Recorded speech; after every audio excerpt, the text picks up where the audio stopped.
of 2024 itself. Second, Reliance Jio completed the fastest rollout of 5G infrastructure anywhere in the world. Today, Gujarat is fully 5G enabled, something that most of the world does not yet have. This will make Gujarat a global leader in digital data platforms and AI adoption. 5G-enabled AI revolution will make Gujarat's economy more productive, more efficient, and more globally competitive. Besides generating millions of new employment opportunities, it will produce AI-enabled doctors, AI-enabled teachers, and AI-enabled farming, which will revolutionize healthcare, education, and agricultural productivity in the state of Gujarat. This will benefit every Gujarati in urban as well as rural areas, since to my mind, AI also means an all-inclusive growth. Third, Reliance Retail will further accelerate its mission to bring quality products to consumers and simultaneously empower lakhs of kisans and small merchants. Our retail business improves the quality of life of all households of Gujarat with better products and services. Fourth, Reliance will make Gujarat a pioneer in new materials and the circular economy. As a first step, Reliance is setting up India's first and world-class carbon fiber facility at Hazira. And finally, fifth, Prime Minister Modi ji has announced that India will bid for 2036 Olympics. In preparation for that, Reliance and Reliance Foundation will join forces with several other partners in Gujarat to improve education, sports, and skills infrastructure that will nurture the champions of tomorrow in various Olympic sports.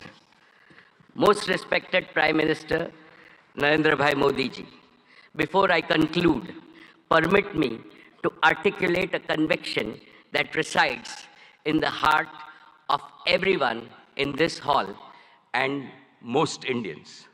As Chief Minister of Gujarat, you used to say, Bharat ke vikas ke liye Gujarat ka vikas. And that is how you made Gujarat India's growth engine. Now, as Prime Minister of India, your mission is Dunya ke vikas ke liye Bharat ka vikas. You are working on the mantra of global good and make India the world's growth engine. The story of your journey from Gujarat to the global stage in just 2 decades is nothing short of a modern epic.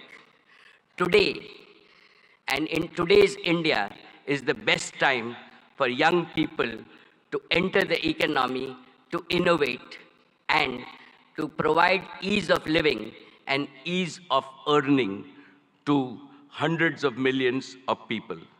The coming generations will indeed be thankful to Prime Minister Modi for being both a nationalist and an internationalist. You have laid a solid foundation for Viksit Bharat, India as a fully developed nation in Amrit Kal. No power on earth can stop India from becoming a $35 trillion economy by 2047. And as I see, Gujarat alone will become a $3 trillion economy. Therefore, I am confident, every Gujarati is confident, and every Indian is confident that the Modi era will take India to new summits of prosperity, progress, and glory. Thank you very much, sir. Jai Gujarat, Jai Jai Garvi Gujarat, Jai Hind. Thank you very much, sir. We would now like to invite Mr. Sanjay Mehrotra, CEO, Micron Technologies USA, to deliver his address.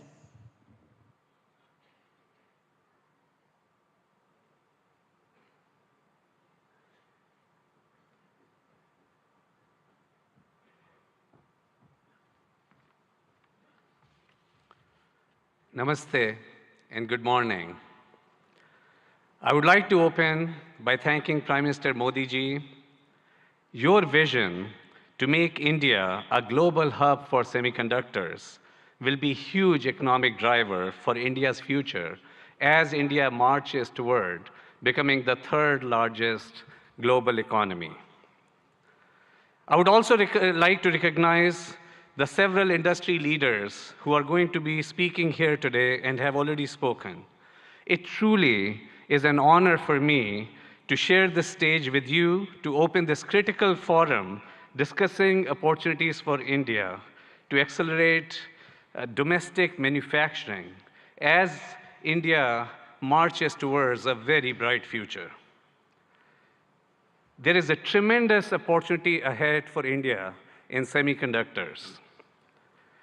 Vibrant Gujarat will also address the visionary ideas that are critical for India's growth as a semiconductor power. Today, I'm proud to represent Micron. Micron is one of the world's largest semiconductor companies and the leader in memory and storage.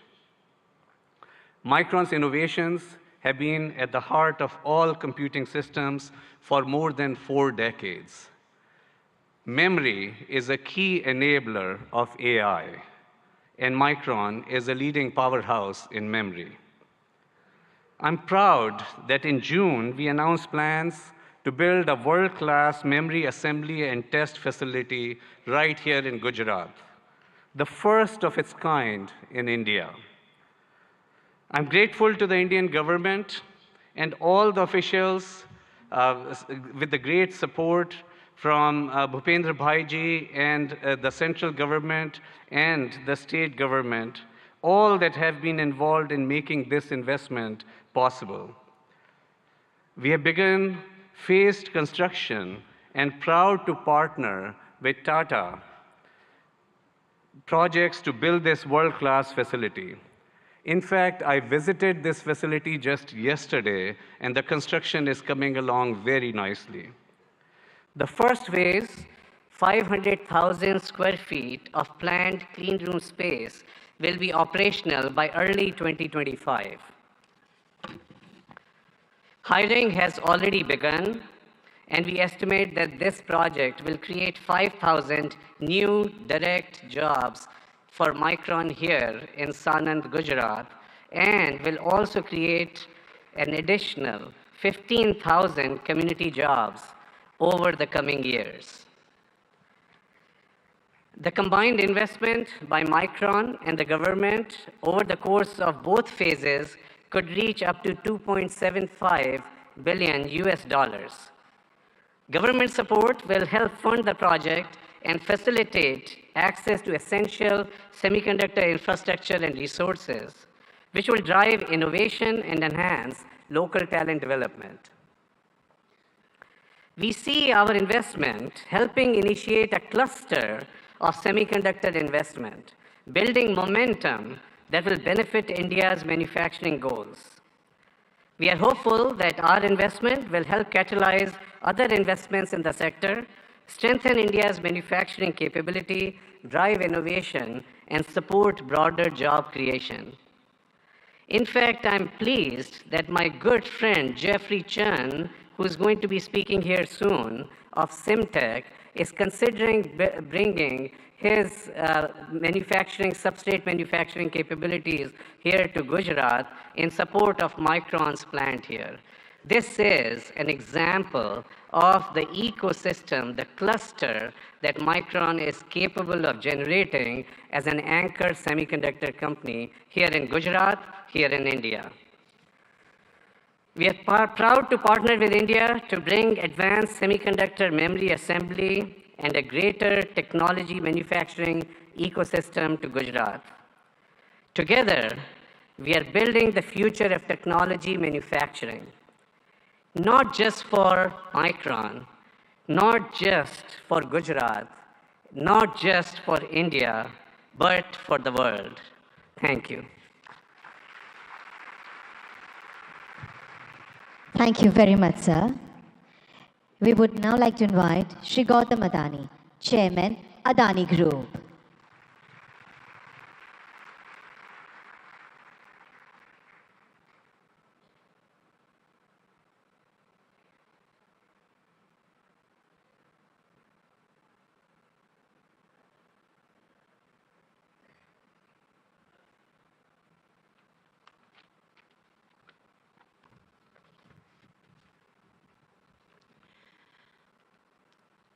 Honorable Prime Minister, Shri Narendra Bhai Modi, distinguished heads of government of our partner countries, His Excellency Governor of Gujarat, Honorable Chief Minister Shri Bhupendra Bhai Patel, distinguished ministers, captains of industries, and my dear friends. Good morning. It is a privilege to address the 10th Vibrant Gujarat Summit. I take immense pride in having been a part of every one of these summits. Honorable Prime Minister, Vibrant Gujarat is a stunning manifestation of your extraordinary vision. It has all your hallmark signatures, merging grand ambition, massive scale, meticulous governance, and a flawless executions.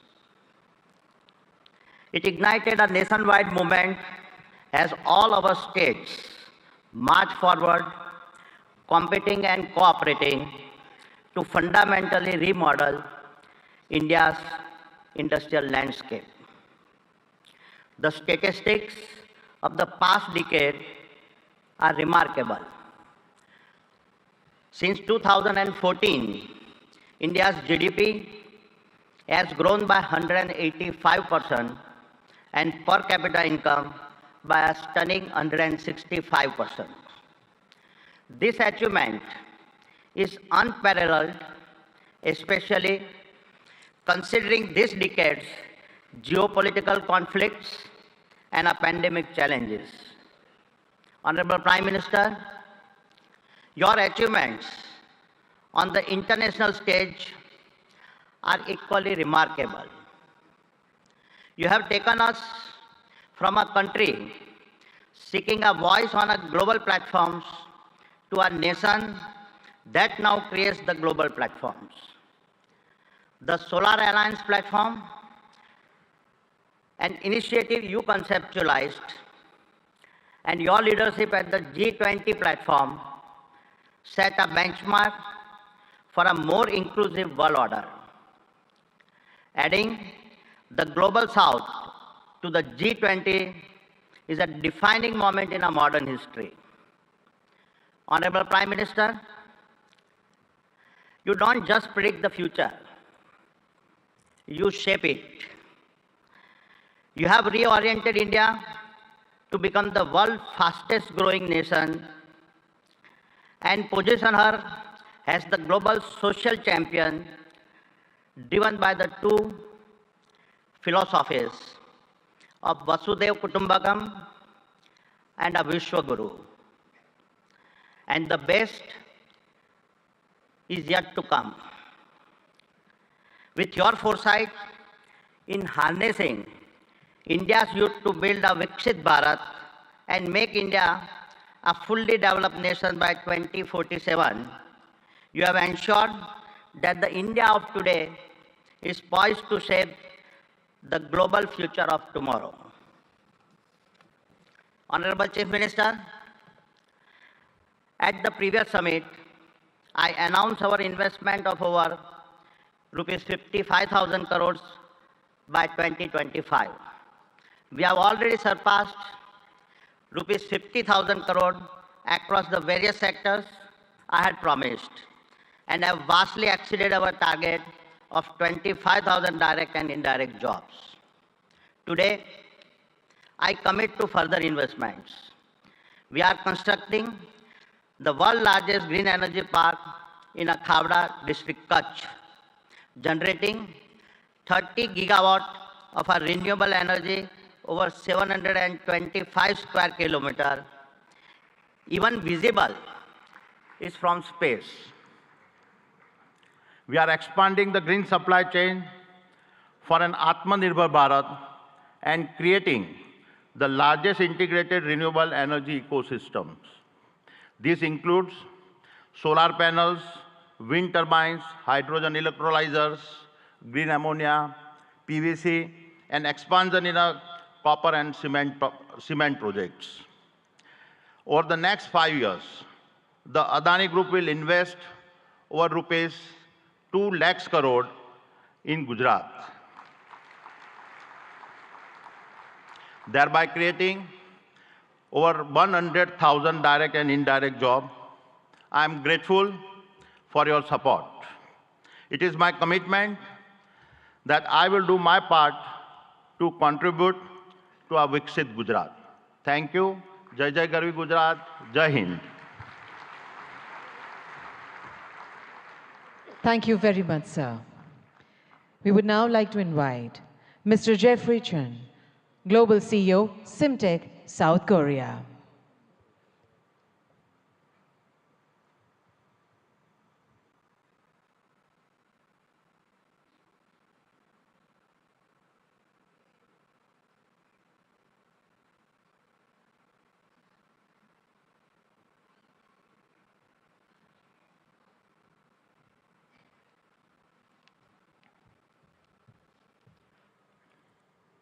Good morning.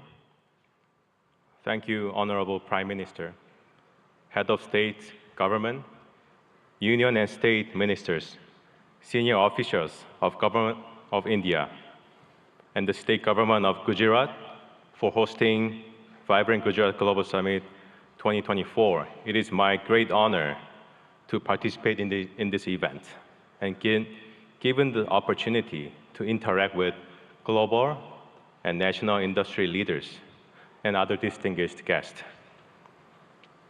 As a supply chain partner for the semiconductor assembly and test industry, we, Simtech, provide the best-in-class semiconductor packaging, IC substrates, and high-density interconnect printed circuit boards to our industry-leading customers. We are very excited to share our own angle to the India project as a co-location investment. Following our major customer, Micron's project in the state of Gujarat. I would like to emphasize that this is not our first time supporting our key customers' supply chain network with co-location investment. We have already done our project with Micron in China more than 10 years ago. We have recently executed another project in Malaysia together. Through these projects, we have proven to the market that co-location investment really boosted the growth of a semiconductor ecosystem in the region, and that it also helped our business to settle in the initial stage of the investment, which would not have been possible without the support of the next-door neighbor like Micron. Vibrant Gujarat Global Summit 2024 showcases the global movement of creating a new supply chain network in a fast-growing nation like India. And Simtech, as a company from Korea, is very proud to be part of this movement to achieve a new milestone, making a prosperous Gujarat for self-reliant India supply chain. We are now preparing for another round of co-location investment in India, following Micron's investment plan in Gujarat state.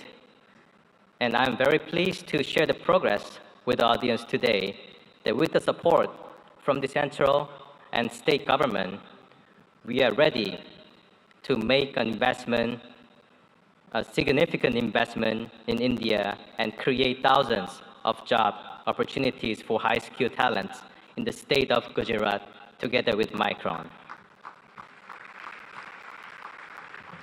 and most of all, elevating India's PCB and IC packaging substrate industry to another level to make India's presence in the semiconductor supply chain network much stronger.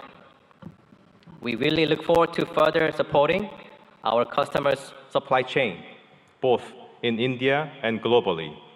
And we will further enable India's domestic players to be part of the global supply chain ecosystem.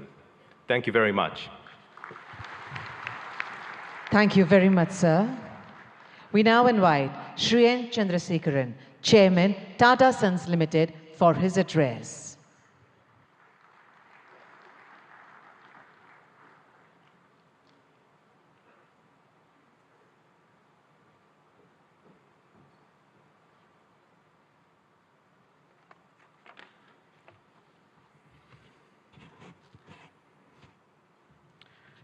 Honorable Prime Minister Shri Narendra Modi ji, Honorable Chief Minister Shri Bhupendra Bhai Patel ji,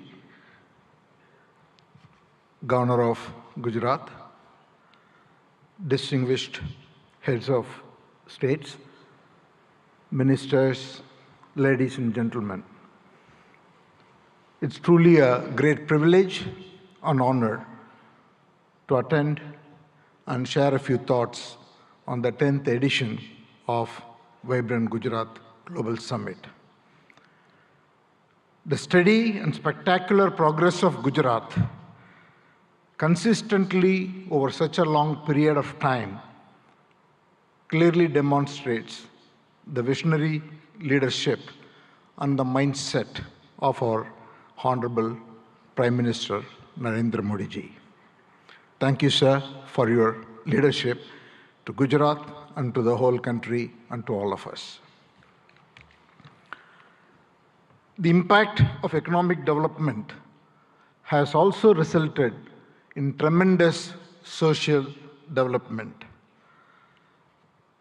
Gujarat clearly has established itself as the gateway to the future. For the Tata Group, Gujarat is a very special place. The Tata Group's origins started in Navsari, the birthplace of our founder Jamshedji Tata. The Tata Group started its presence here in 1939 with Tata Chemicals, 85 years ago. Today, 21 of our Tata Group companies have a very strong presence, from Tata Power, Tata Motors, Tata Consultancy, our defense company Advanced Systems, Hotel, Tata Steel, and all our retail companies, and Air India, and many other companies. The group employs over 50,000 people in the state of Gujarat. Recently, we have made significant commitments to expand our presence in the state of Gujarat.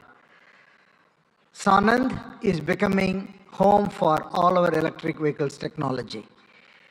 We expanded the footprint in Sanand with additional capacity so that we can meet the growing demands of the electric vehicles.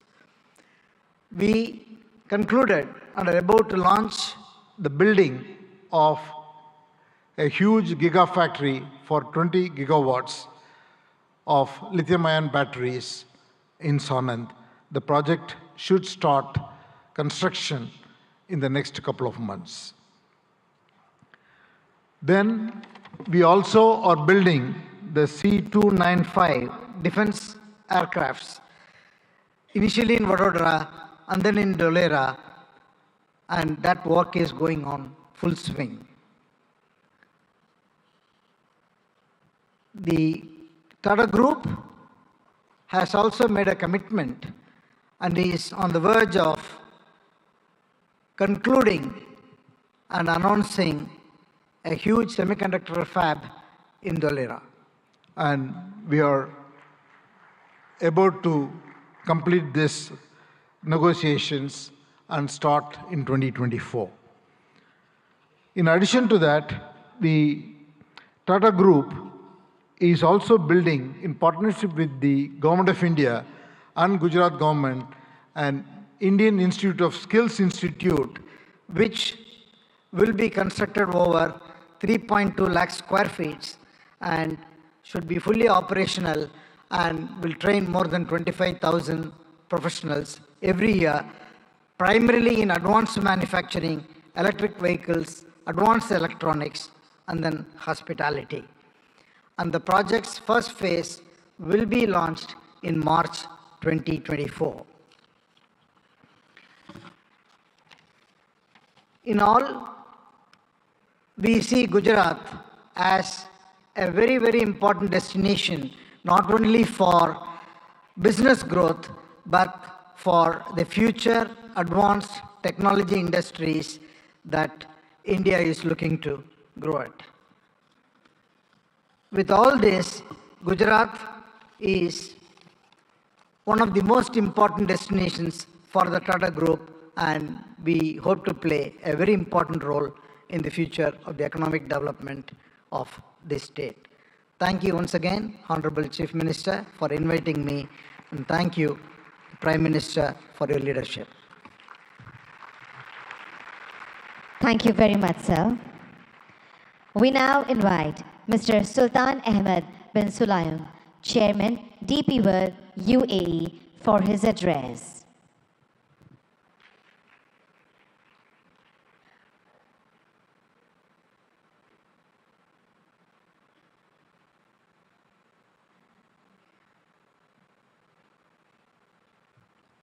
Honorable Minister Shri Narendra Modi,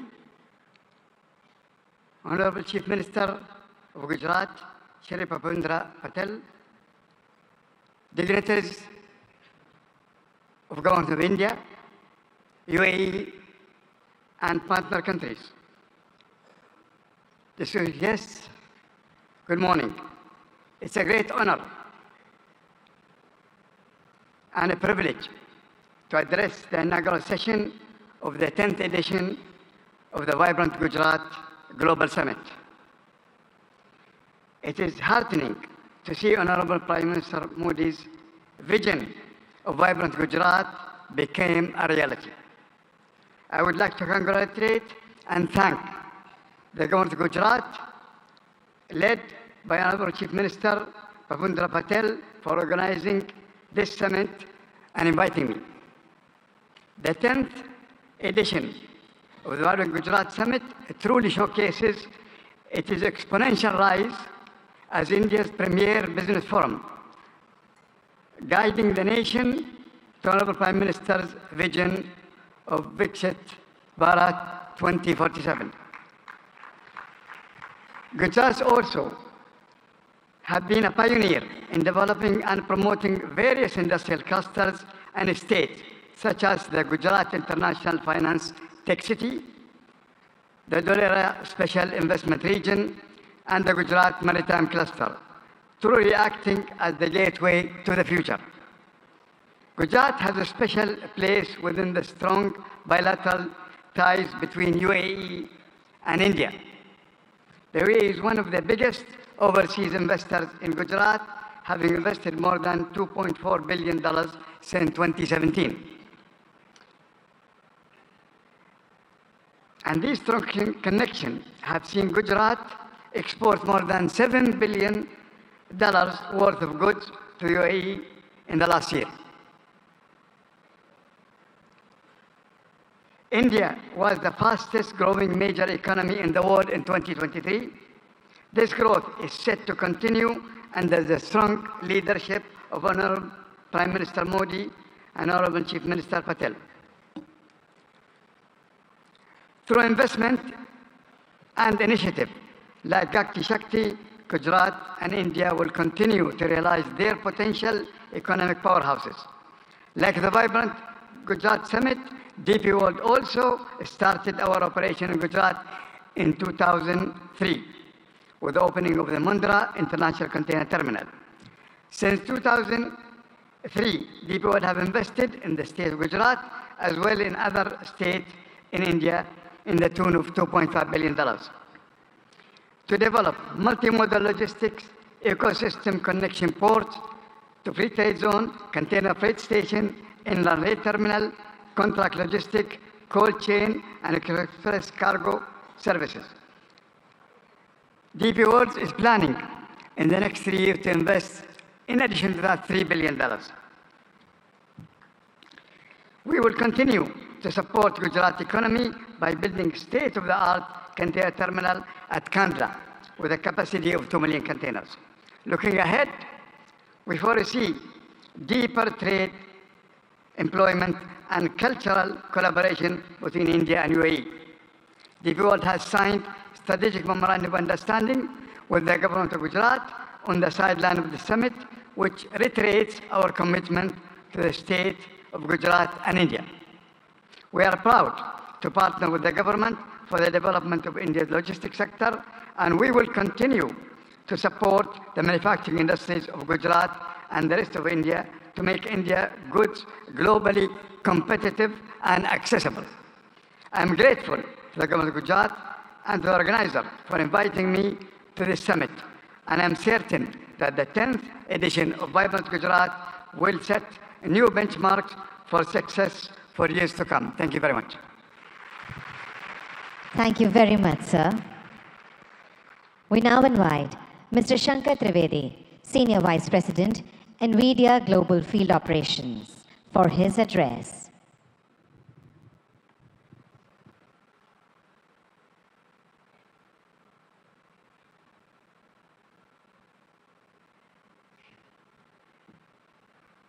Namaste. Good morning, Honorable Prime Minister Narendra Bhai Modi ji, Honorable Chief Minister Bhupendra Bhai Patel ji, distinguished heads of state and leaders of government, and captains of industry, ladies and gentlemen, ane bhaiyo ane behno. It's such a pleasure and honor to be part of so many giant captains of industry here as a humble Ahmedabadi boy who started many years ago, went to IIT Delhi, and now I have the privilege of representing NVIDIA at this summit.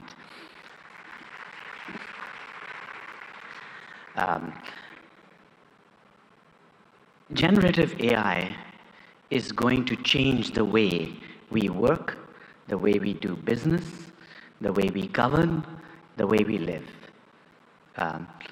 Just like the internet starting 30 years ago and the mobile revolution starting 25 years ago, the generative AI revolution will also do the same. Generative AI is going to affect all of you. More than 5 years ago, Prime Minister Narendra Bhai Modi ji invited my CEO Jensen Huang to deliver a lecture to all of the heads of Indian governments in the Vigyan Bhavan. It is the first time that a global leader actually talked about implementing of AI. Thanks to the leadership of Prime Minister Modi ji, it has been a catalyst to accelerate the adoption of generative AI in India and also here in Gujarat. Today, I want to give you 3 specific things that NVIDIA has actioned over the last few months. Number 1, skills development. We have created digital content that can be delivered online and in person to hundreds of thousands of students, developers, researchers, and technical institutions. We are already rolling out this curriculum content on generative AI to all of our business partners here in India, especially the global systems integrators. We are now most willing and keen and eager to partner with universities and technical institutions here in Gujarat and elsewhere in India to deliver this compelling content to the hundreds and thousands of developers in India. India has scale, India has talent, India has amazing data. India has a unique culture. Sovereign generative AI requires scalable AI data center infrastructure, hardware and software in order to be successful. So secondly, I'm delighted to tell you that we are partnering with all of India's leading business groups, the Tatas, Reliance Group, and many others, to set up state-of-the-art AI data center facilities and provision them here in India. Specifically today, I'm very happy to inform you that our partner Yotta is setting up a state-of-the-art AI data center here in Gift City, and it will be available and go live before the end of March. Thank you, sir. And thirdly, we are very strong supporters of Make in India. Make in India for India and Make in India for the world.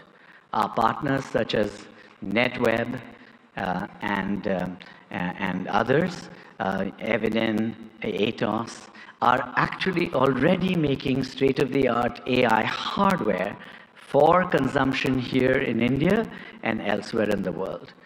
And we are working strongly with partners both in the upstream semiconductor and ecosystems such as Sanjay and his company at Micron and other semiconductor ecosystem partners, as well as downstream partners such as our system OEMs, our ODMs, our contract manufacturers, and other data center providers to establish a very strong AI electronics ecosystem in India, which can service not just here in India and Gujarat, but also the global economy.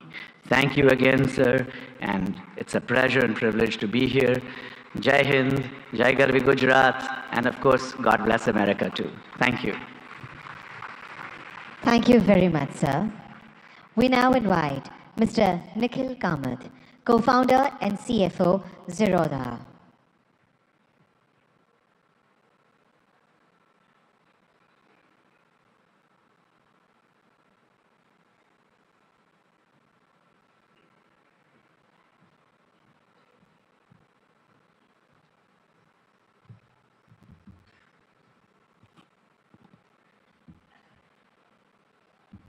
I only have 3 minutes today, so I won't waste too much time by talking about me or setting context.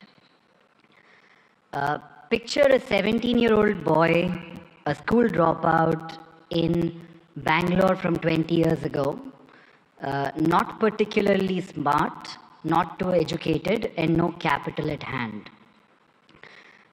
Bangalore from 20 years ago was a lot quieter, greener, without the vibrance that one might associate with Bangalore today.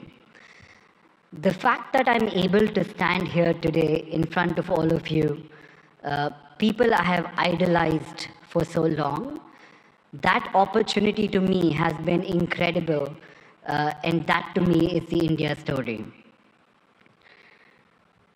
I often hear people talking about what India could be 10 years from now, what needs to change, or the fact that we will arrive in 10 years, in 5 years, or a certain period of time from today. I think we are standing too close to the trees and not seeing the forest, because the India I am in today, that is the India that to me has already arrived.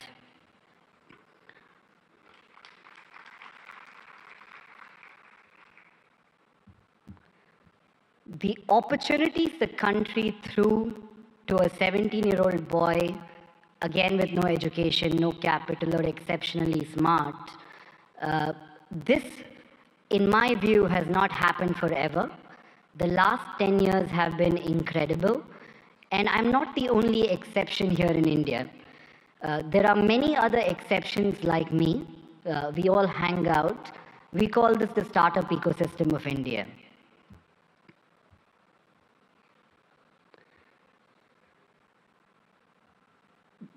The big change in India from the last decade, in my opinion, also has been that entrepreneurship has moved from something that we have all watched around us, heard in movies, or thought could happen, something that we aspire to entrepreneurship today, which is something that we all are actively trying. You could take an example of this being a housewife watching Shark Tank, a small-time shoe salesman selling online on Flipkart. These are not stories that existed 10 years ago. To that one man in the audience here today, who in my opinion has facilitated this stable ecosystem for people like me to thrive, and millions of other who we call the youth of India to thrive, I would like to say thank you, Modi ji, for having created this ecosystem for all of us.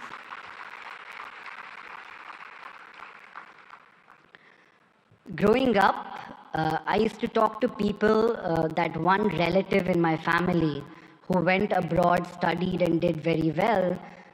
Traveling to the West seemed to be the best thing that could happen to anybody. Today, when I talk to Indians in the West who have done very well, the only thing I hear from them, it's a very young word, I call it FOMO, the fear of missing out. They're talking about India as a story that they fear missing out today. That change which has happened in the last 10 years is so evident to see that it makes me feel proud. It makes me feel like I'm in the right place at the right time, and that place today is India.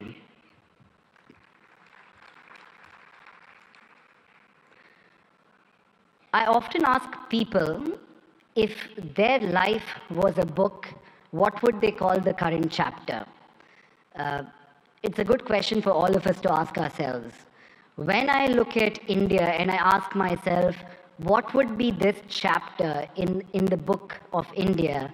The first word that came up in my mind was arrived.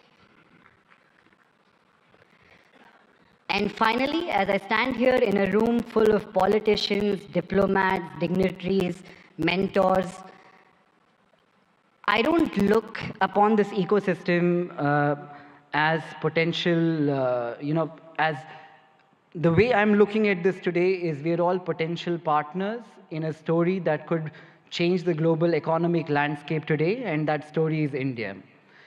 And to all the foreign investors here, India is seemingly looking like the coolest party in town. I think what you need to be aware of is if you arrive too late, you might not get in. So I'd like to thank everybody, thank Modi ji for this opportunity. Thank you, everyone. Thank you very much, sir. Today we have with us dignitaries from a number of countries. We would like to invite them to share their thoughts with us today. We would like to invite His Excellency, Mr. Shin Hosaka, Vice Minister for International Affairs, Japan.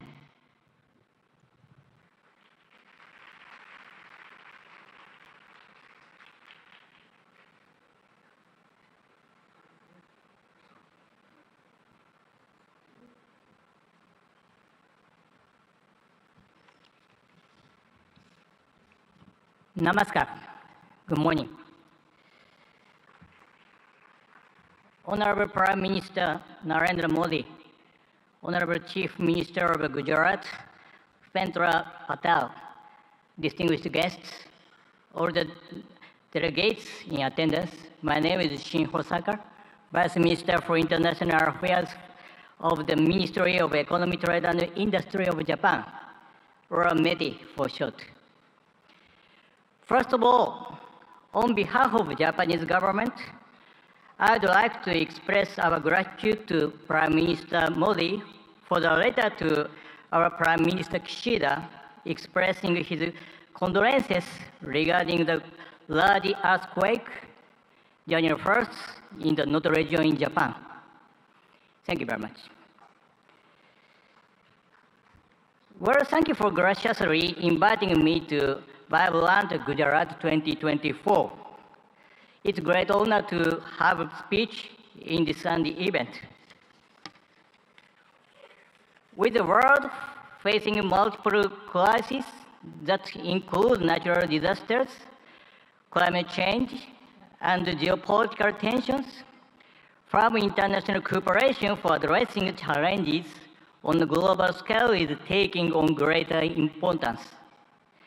I wish to express my admiration for the formidable leadership of Prime Minister Modi, who, despite such difficult circumstances, has successfully upheld India's great responsibility of the G20 presidency and continues to tackle the promotion of economic cooperation among the global South nations and the resolution of other challenges on a worldwide scale.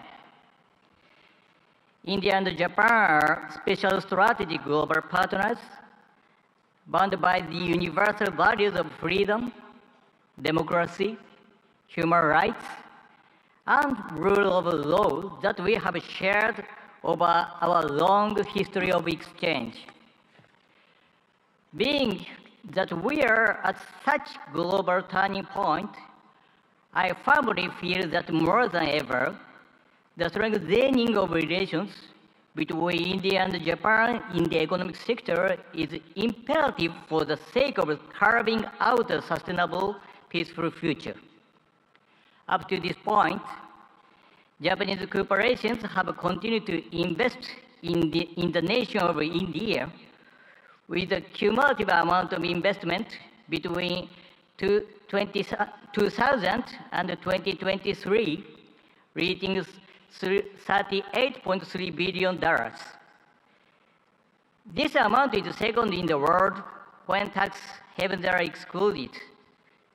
The number of Japanese corporations that have entered into the Indian market and the number of their bases of operations that have respectively reached 1,400 and 4,800. Over time, these corporations have kept on contributing to the further development of India's manufacturing sector, particularly the automotive field. In the state of Gujarat, a manufacturing industry ecosystem centered on the 4- and 2-wheeled vehicle sectors have been intensively built there. In order to further accelerate the Make in India initiative, Japan will further tackle the improvement of the investment environment through support for Japanese industrial parks. Gujarat currently hosts 6 Japanese-style manufacturing schools where we develop human resources to work on the manufacturing front lines. We intend to continue lending our cooperation in this field going forward.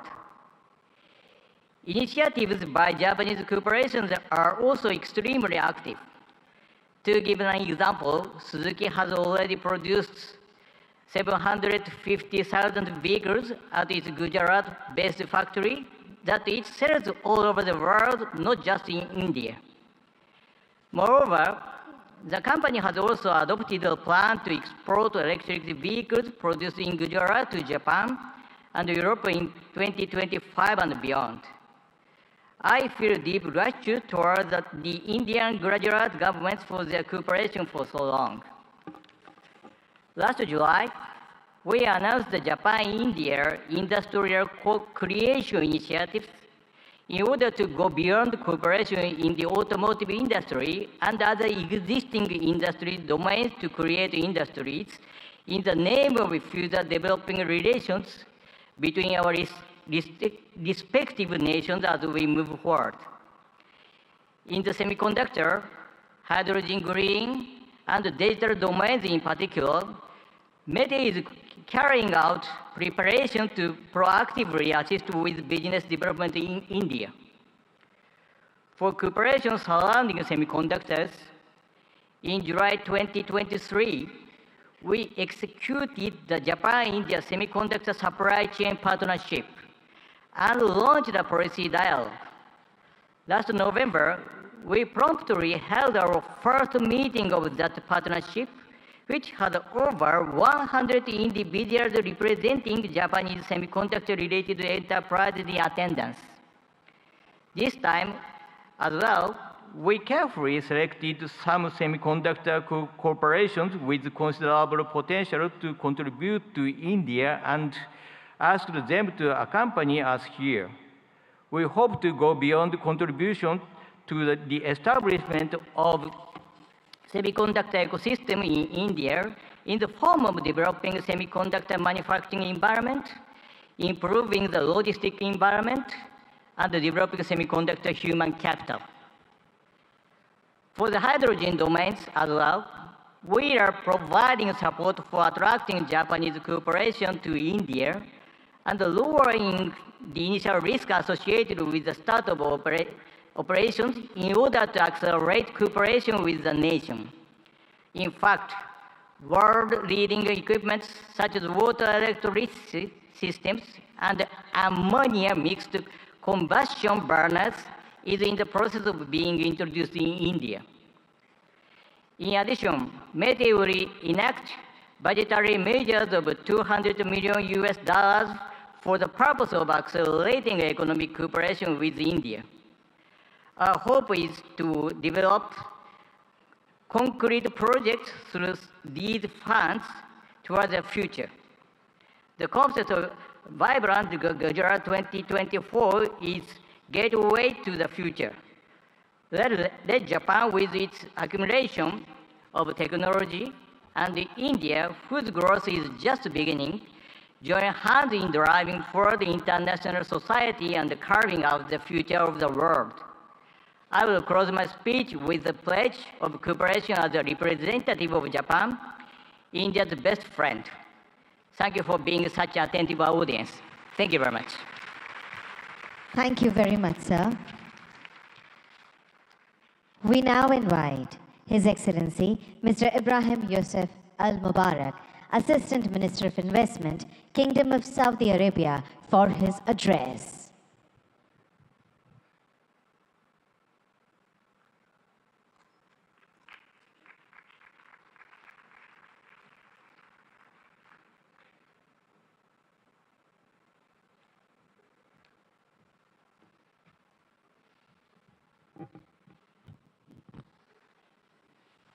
الحمد لله والصلاة والسلام على رسول الله.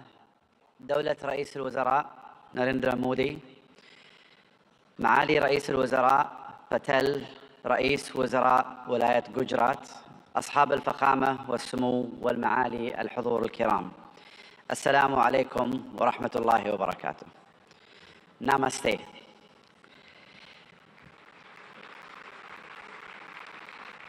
يشرفني الانضمام إليكم هنا في ولاية جوجرات، والتي تجمع اليوم قادة حكومات وقطاع الأعمال والاستثمار من جميع أنحاء العالم، وأنقل لكم تحيات مولاي خادم الحرمين الشريفين الملك سلمان بن عبد العزيز آل سعود، وسمو سيدي ولي العهد ورئيس مجلس الوزراء الأمير محمد بن سلمان إلى حكومة الهند بقيادة دولة الرئيس مودي، لاستضافتها لهذه النسخة العاشرة من قمة جوجرات العالمية النابضة بالحياة. اسمحوا لنا بداية أن نشيد برحلة الهند الاقتصادية المبهرة، والتي وصلت بالهند إلى المرتبة الخامسة على مستوى العالم من حيث الاقتصاد والاستثمار الأجنبي المباشر. كما نهنئكم على رئاستكم الناجحة لمجموعة ال20 كصوت للاقتصادات الناشئة، وهو مما يهمنا بالتأكيد كعضو في مجموعة ال20، إضافة إلى أننا نفخر بانضمامنا إلى البريكس في هذا العام. منذ أن انطلقت رؤية المملكة 2030 قبل ما يقارب 8 سنوات، ارتفع ناتجنا المحلي بنسبة 66%، وتضاعف استثمارنا الأجنبي المباشر 4 مرات، ونحن على بعد نقطة واحدة فقط من هدفنا المتمثل أن تصبح المملكة العربية السعودية أحد أكبر 15 اقتصاداً في العالم بنهاية هذا العقد بإذن الله. إن مكانة المملكة كشريك استثماري في البنى التحتية التقليدية والطاقة في القرن ال20 تتجاوز ذلك، لتشمل القطاعات الصناعية والخدمية في القرن ال21 مثل السياحة والثقافة والنقل والطاقة المتجددة وتقنية المعلومات والاتصالات والمدن والمصانع الذكية، بالإضافة إلى البناء والنفط والغاز. إضافة إلى أن أصول صندوق الاستثمارات العامة السعودي تجاوزت 700 مليار ريال، كما يحتل سوق الأسهم في المملكة المرتبة التاسعة عالمياً، بعد أن صعد من المرتبة ال25 في عام 2016، وقد بلغت الشركات المدرجة في السوق السعودي أكثر من 200 شركة، ويشاركنا اليوم مجموعة من هذه الشركات. إن مشاريع المملكة تعد فريدة من نوعها من حيث النطاق والطموح، لأنها تمثل بعضا من أكبر المشاريع المستقلة على مستوى العالم، وتوفر للمستثمرين فرصة استثنائية لإعادة تعريف الصناعات والحصول على حصة في السوق، ومنها نيوم، مشروع البحر الأحمر، القدية والعلا، ومشروع بوابة الدرعية وغيرها من المشاريع. وخلال هذه القمة ستتاح لكم الفرصة لمعرفة المزيد مباشرة من الأشخاص الذين صمموا هذه المشاريع وقادوها منذ البدايات. أصحاب الفخامة والسمو والمعالي الحضور الكريم، إن المملكة العربية السعودية لا تشترك مع الهند في المصالح الاستراتيجية فحسب، بل تشتركان أيضاً في طموحات مماثلة تشمل التحول الرقمي والابتكار والدفاع والفضاء. كما تفخر المملكة بكونها جزءاً من الاتفاقية التاريخية والتي تم الإعلان عنها على هامش قمة مجموعة ال20 المثمرة التي عقدتها الهند في سبتمبر الماضي، وهي اتفاقية إنشاء ممر اقتصادي يربط الهند والشرق الأوسط وأوروبا بالسكك الحديدية وخطوط الموانئ وخطوط الأنابيب، كذلك مثل كابلات البيانات والهيدروجين والكهرباء، مما سيعزز بإذن الله سلاسل الإمداد والتوريد في جميع أنحاء العالم، مع خلق فرص استثمارية غير مسبوقة في المملكة والهند والدول الشريكة الأخرى. في الختام أشكر مضيفين الكرام جميعاً على استضافتنا، ونسأل الله لهذه القمة التوفيق والنجاح، وأشكركم جميعاً على اهتمامكم وحسن الاستماع. شكراً جزيلاً، والسلام عليكم ورحمة الله وبركاته. Thank you very much, sir. We now invite Lord Tariq Ahmed, Minister of State, Middle East, North Africa, South Asia, United Nations and the Commonwealth, UK, for his address.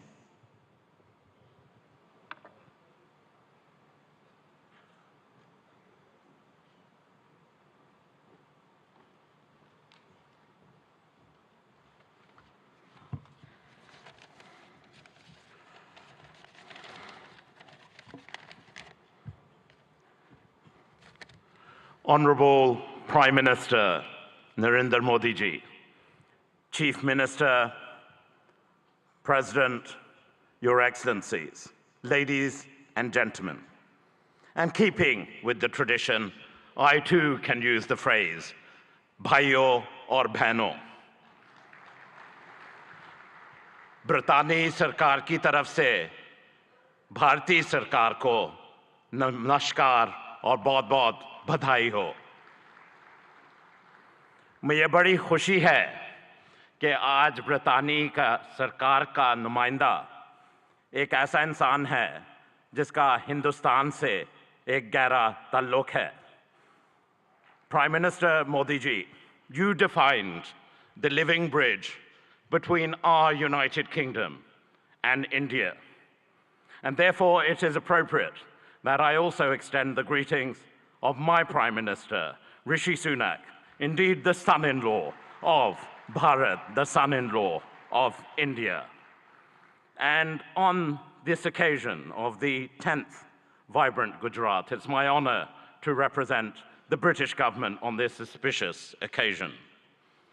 This summit has truly, in every sense, served as a masterclass on how to go about attracting global investors, to have a stake in that remarkable growth which, as we've seen captains of industry line up and say, is truly remarkable of India-Bharat's story.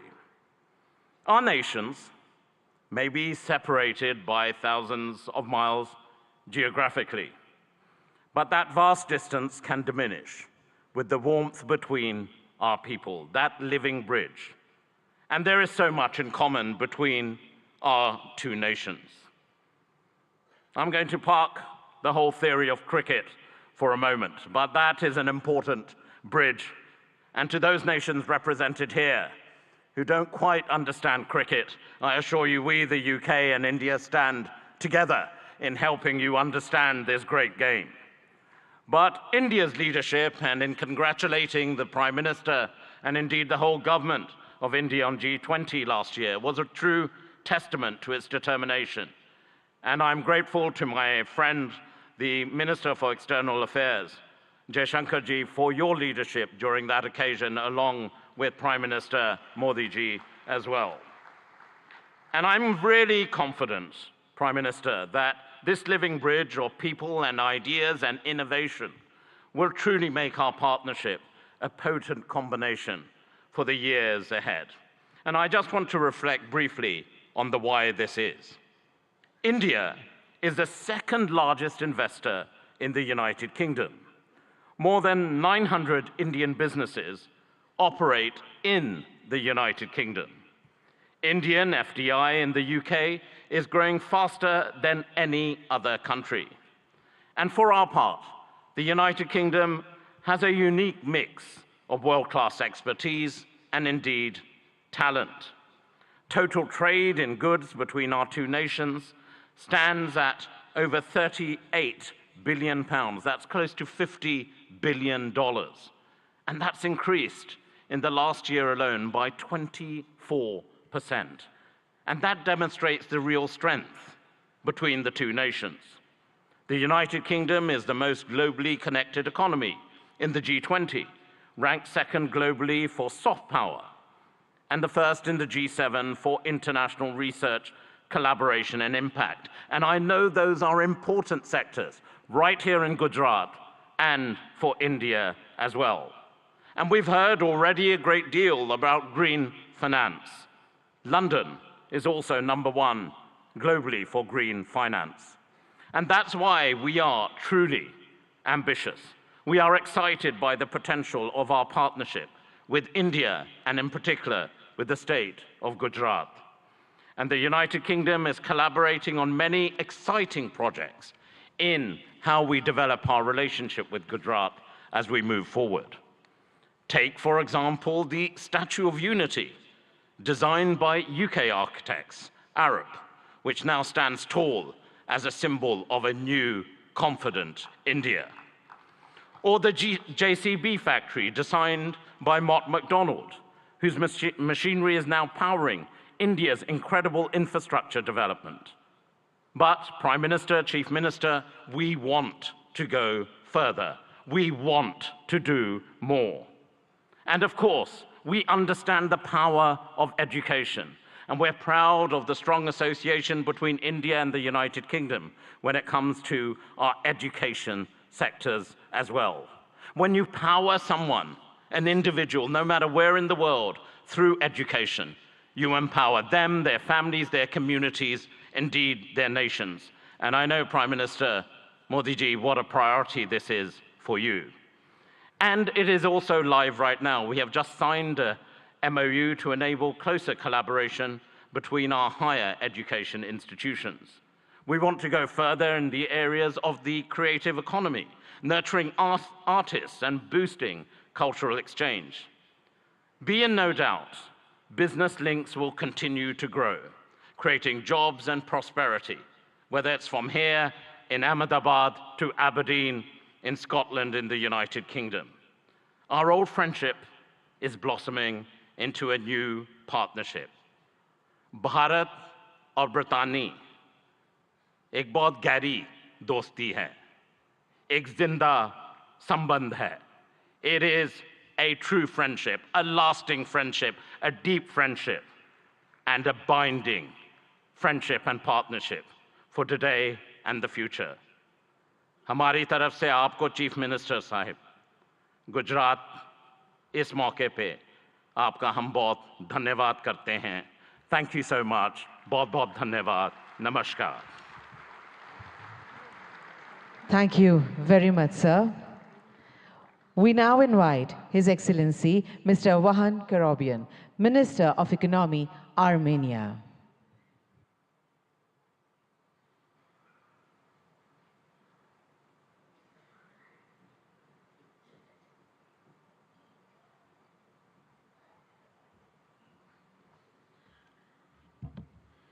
Honorable Excellency Prime Minister Shri Narendra Modi, Honorable Chief Minister of Gujarat Bhuendra Bhai Patel, Excellencies, distinguished guests, ladies and gentlemen. Welcome to the vibrant Gujarat 10th Global Summit. As Minister of Economy of Armenia, I'm delighted to share the remarkable strides of our nation has made, especially in the realm of technology, trade, and investment. Our economy is doubled in 3-year time, and economic boom has not only reshaped our domestic landscape, but also positioned Armenia as the most advanced economy within the Caucasus and Eurasian Economic Union. In the burgeoning tech sector, dynamic trade environment and attractive investment opportunities in Armenia have drawn global attention. Our commitment to continuously improving a business-friendly environment is evident in our progressive policies, which have been instrumental in catalyzing growth and innovation. For example, with our good friends from United Arab Emirates, we managed to increase our mutual trade by 10 times to $2 billion in just 2-3 years, building firm trade bridges between different fragments of the world economy. A pivotal aspect of our economic narrative is the increasing movement of trade and investments between India and Armenia. This bilateral investment flow is a testament to the deepening economic ties between our nations. It's heartening to see Armenian investments finding a fertile ground in India, and likewise, Indian investments flourishing in Armenia. We see investments in high-tech manufacturing, metallurgy, mining, jewelry and diamond cutting, and other sectors. Armenia may also contribute to semiconductor efforts of Gujarat and India, especially in R&D services. We have homed R&D centers for several semiconductor companies, such as Cisco, Microchip Technology, AMD, Siemens, NVIDIA, Synopsys, and others. Given this promising potential, it's crucial for both the Armenian and Indian governments to further encourage and develop this mutual trade, logistics, and investment opportunities. By doing so, we can unlock new avenues of collaboration, foster innovation, and pave the way for a prosperous future. Armenia's strategic position within the Eurasian Economic Union opens up additional prospects. Leveraging this position can benefit businesses looking to tap into the expansive Eurasian market, facilitating industrial development, trade, logistics, and joint ventures. Honorable Prime Minister, recently, Prime Minister of Armenia announced Crossroads of Peace project that is aimed to strengthen logistics and economic connectivity across the region. As we convene at this summit, I offer you to explore the logistics opportunities to connect India and Europe via Iran's Chabahar, Armenia, and Georgia. This multimodal transport route, which is under development now, may become a competitive linkage between Europe or Eurasia and India. For centuries, Armenian traders were actively engaged in trade between India and Europe. Let's strengthen our ties again, embark on new ventures, and march towards a future marked by shared success and mutual growth. Thank you for the honor of presenting Armenia at this prestigious summit. Together, let's build a framework for sustained cooperation and mutual investments that benefits both our great nations and the region as a whole. Let's build the gateway to the future. Thank you. Thank you very much, sir. We now invite His Excellency Mr. Teeth Risalo, Minister of Economic Affairs and Information Technology, Estonia.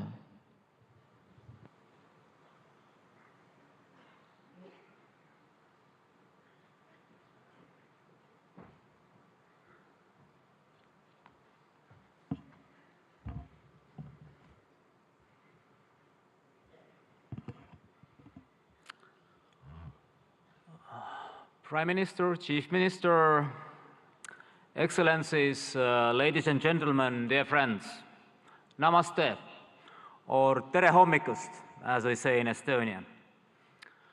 I believe India is a spiritual country where people believe still in miracles. And let me present you one straight away. It's me standing here representing the Republic of Estonia, free and independent country with a population of 1.4 million.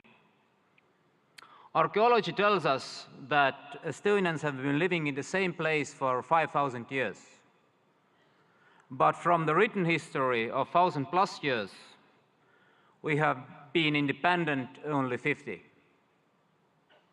Despite that, we have maintained a unique culture and a full-blown, unique language and a full-blown culture. We regained our independence only 30 years ago. We started from zero. We had devastated economy, zero capital, and no major natural resources. For now, we are widely recognized as first and one of the most advanced digital societies. Estonia is a global leader in harnessing the power of technology for its citizens. But the truth is, miracles just don't happen. You have to work hard to arouse them. And that's why we are here, to work together with nations and regions who share the same values: democracy, rule of law, market economy, drive forward. India certainly has an instrumental role to play that those values prevail globally. You have proved it repeatedly, most recently with the excellent execution of the G20 presidency. Thank you again, Prime Minister Modi, for the leadership. Estonia is ready to work with you and offer our best knowledge on digital public goods, on e-governance, cybersecurity, green tech, educational technology, and personal medicine. And we know India grows when the states grow. So we're happy to work on all this with Gujarat, because Gujarat means growth. And then, if we work hard, we know the reward. In the end, the truth alone trumps. Thank you. Hope for a good cooperation. Thank you very much, sir. We now invite His Excellency Mr. Riyad Mazzour, Honorable Minister of Industry and Commerce, Morocco, for his address.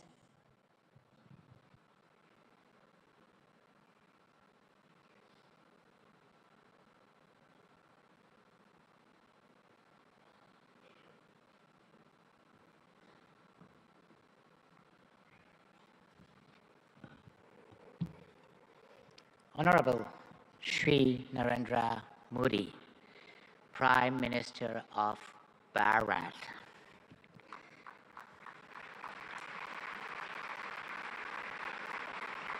Honorable Chief Minister of Gujarat, Shri Bhavendra Patel.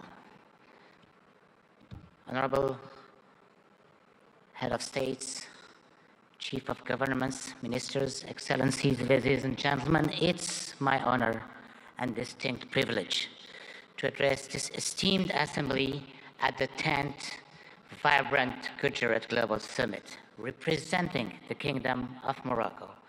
I'm deeply grateful for your gracious invitation extended to by the government of Bharat. This marks a significant milestone as Morocco proudly participate as a partner country for the second time in this globally acclaimed summit.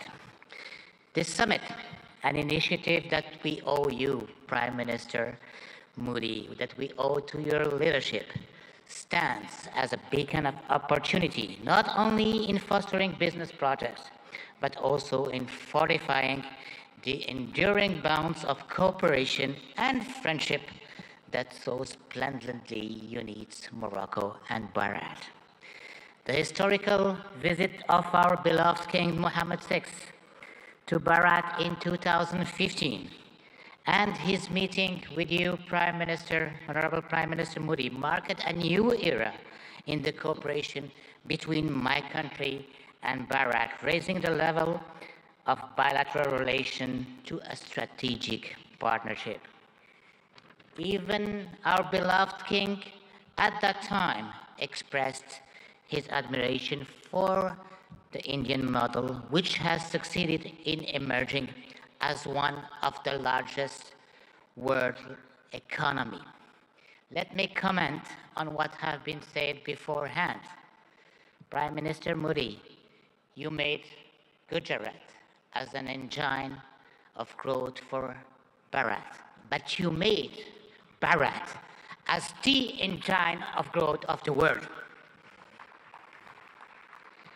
Morocco, for its part, has also evolved positively, showing a regional leadership in advanced sectors, such as automotive, aerospace, semiconductor, and fertilizer industry, coupled with a significant transformation of historical sectors such as textile and agri-food. All sectors have been performing remarkably well despite successive crises, which confirm the undeniable success of the industry policy of Morocco, Gujarat, and Bharat. Since then, our two governments have worked tirelessly to achieve the objectives set. Today, there are almost 50 agreements and MOUs signed in various sectors. Today, there are also 45 Indian companies established in Morocco, while there were only 13 in 2015. Today, our exchanges have tripled from $1.4 billion to $4.2 billion. Today, Gujarat, India, has hosted the most important Moroccan investments in Asia. This is a testimony of the great momentum that had been injected into Moroccan-Indian bilateral relations, and I'm confident this will continue to grow as both of our nations share a commitment to economic growth, sustainable development, and mutual prosperities. Ladies and gentlemen, under the guidance of our beloved king, Morocco has embarked on a transformative journey, guided by a strategic development roadmap that has steered the nation towards openness and remarkable progress. In the face of supply shocks and succession of global crises, Morocco's resilience has been extraordinary, showcasing its agility to navigate through multifaceted challenges with innovative solutions. Indeed, our country's GDP has tripled in the last 20 years, and we multiplied our manufacturing export by 6 since 2000. Today, 87% of our exports are manufactured products. Today, Morocco is the first manufacturer of cars in Africa and one of the most competitive countries worldwide in producing cars and renewable energy. Well, the best and the most competitive country in producing cars is still Bharat. Moreover, thanks to our ideal position as a continental and world-class hub, its free trade agreements giving access to more than 100 countries and 2.3 billion consumers, and its political and monetary stability, Morocco offers great opportunities for investors to settle. Ladies and gentlemen, given the commitment of my country in accordance with the high rural vision to the promotion of an active, solid, and supportive cooperation in a spirit of co-development and shared growth. Morocco and Bahrain can work closely through a South-South triangular cooperation to promote growth in Africa, India, and in the world. Indeed, our strategic partnership should also enable our countries to develop joint initiatives that include the entire African continent in the process of industrializing and developing economies, but also to ensure food and health securities. Ladies and gentlemen, the time is ripe for Morocco and Bahrain to forge a stronger, more dynamic partnership by leveraging our respective strengths and addressing the challenges together. We can create a future marked by shared prosperity, innovation, and growth. Thank you very much. Thank you very much, sir. We would now like to welcome His Excellency Mr. Prakash Sharan Mahat, Finance Minister of Nepal.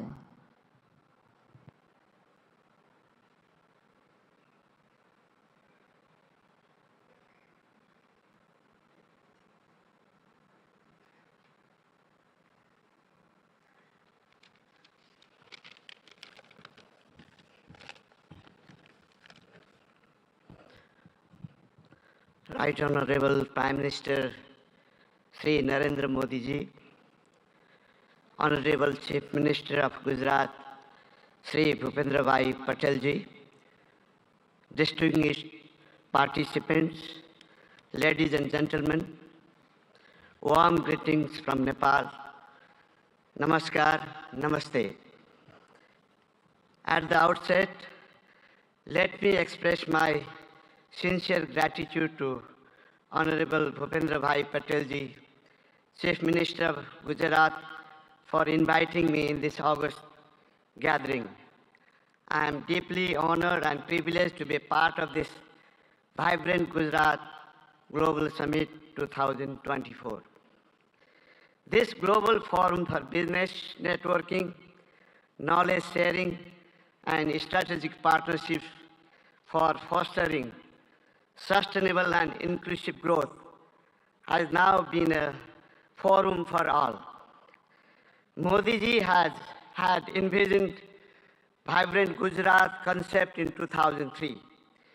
Under your visionary leadership, this idea of entrepreneurial spirit of Gujarat has now been translated into vibrant India. India is now a major global economic power.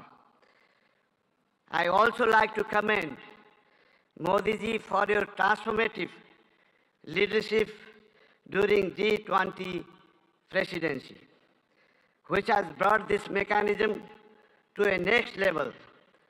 That is, you have made this more inclusive and broader.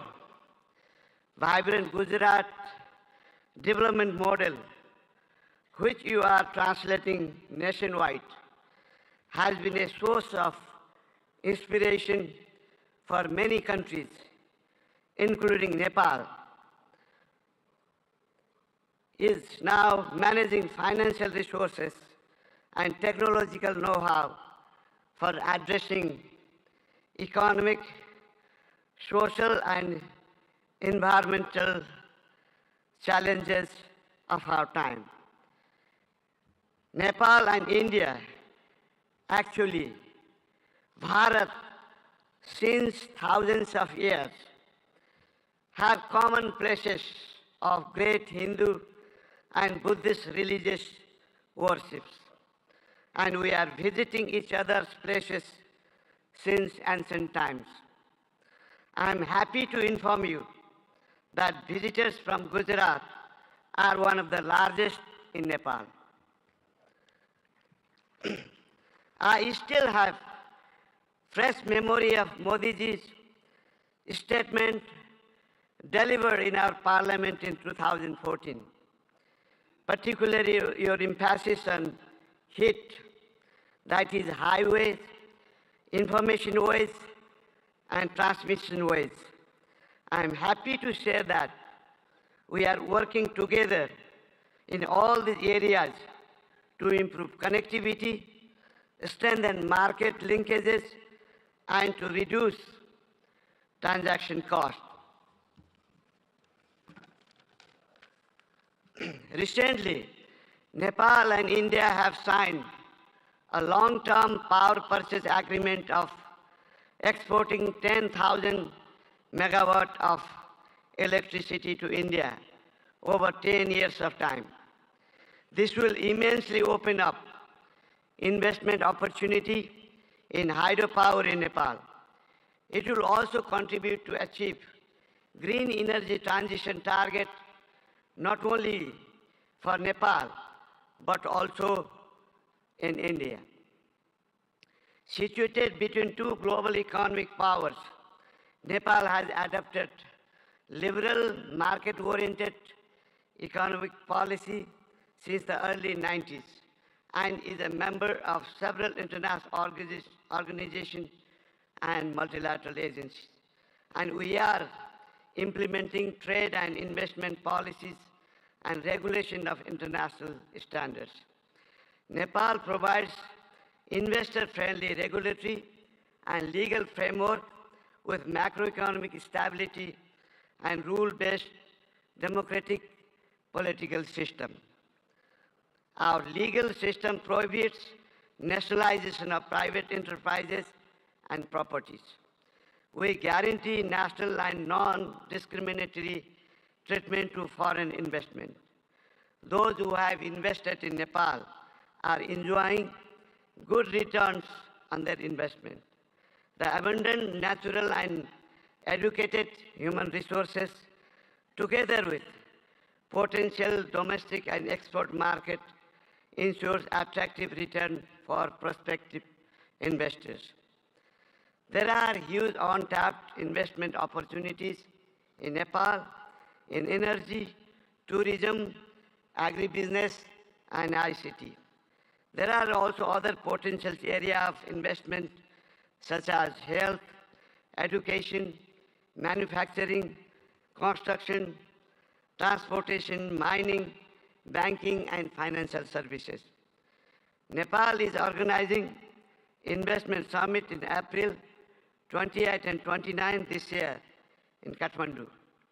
I would like to use this occasion to cordially invite all captains of industries and entrepreneurs from India and other participating countries for your valuable involvement in this summit. I hope your innovative business ideas and investment decisions will be a milestone for unlocking growth potential of Nepal. Once again, I would like to express my sincere thanks to the state government of Gujarat for providing me this opportunity to witness remarkable confluence of minds and energies in vibrant Gujarat Global Summit. I wish for the grand success of this summit. Thank you very much. Thank you very much, sir. We now invite His Excellency Mr. Tran Lu Quang, Deputy Prime Minister of the Socialist Republic of Vietnam, to deliver his address.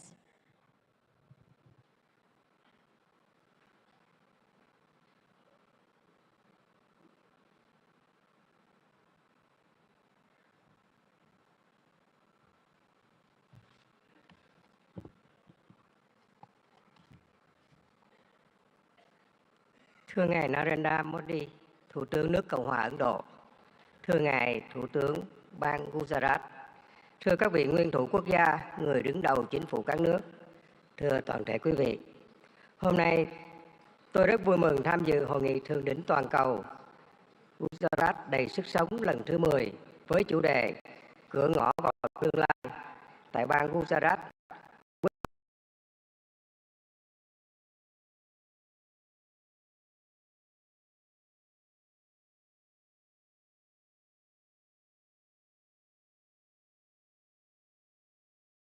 vị lãnh tụ vĩ đại Mahatma Gandhi của đất nước và nhân dân Ấn Độ anh em, quê hương của Ngài Thủ tướng Narendra Modi.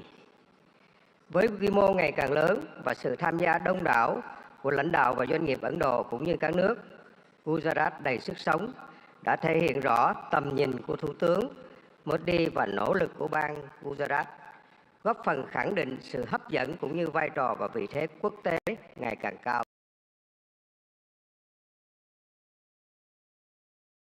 của Ấn Độ. Chúng ta đang sống trong một thế giới đầy biến động phức tạp.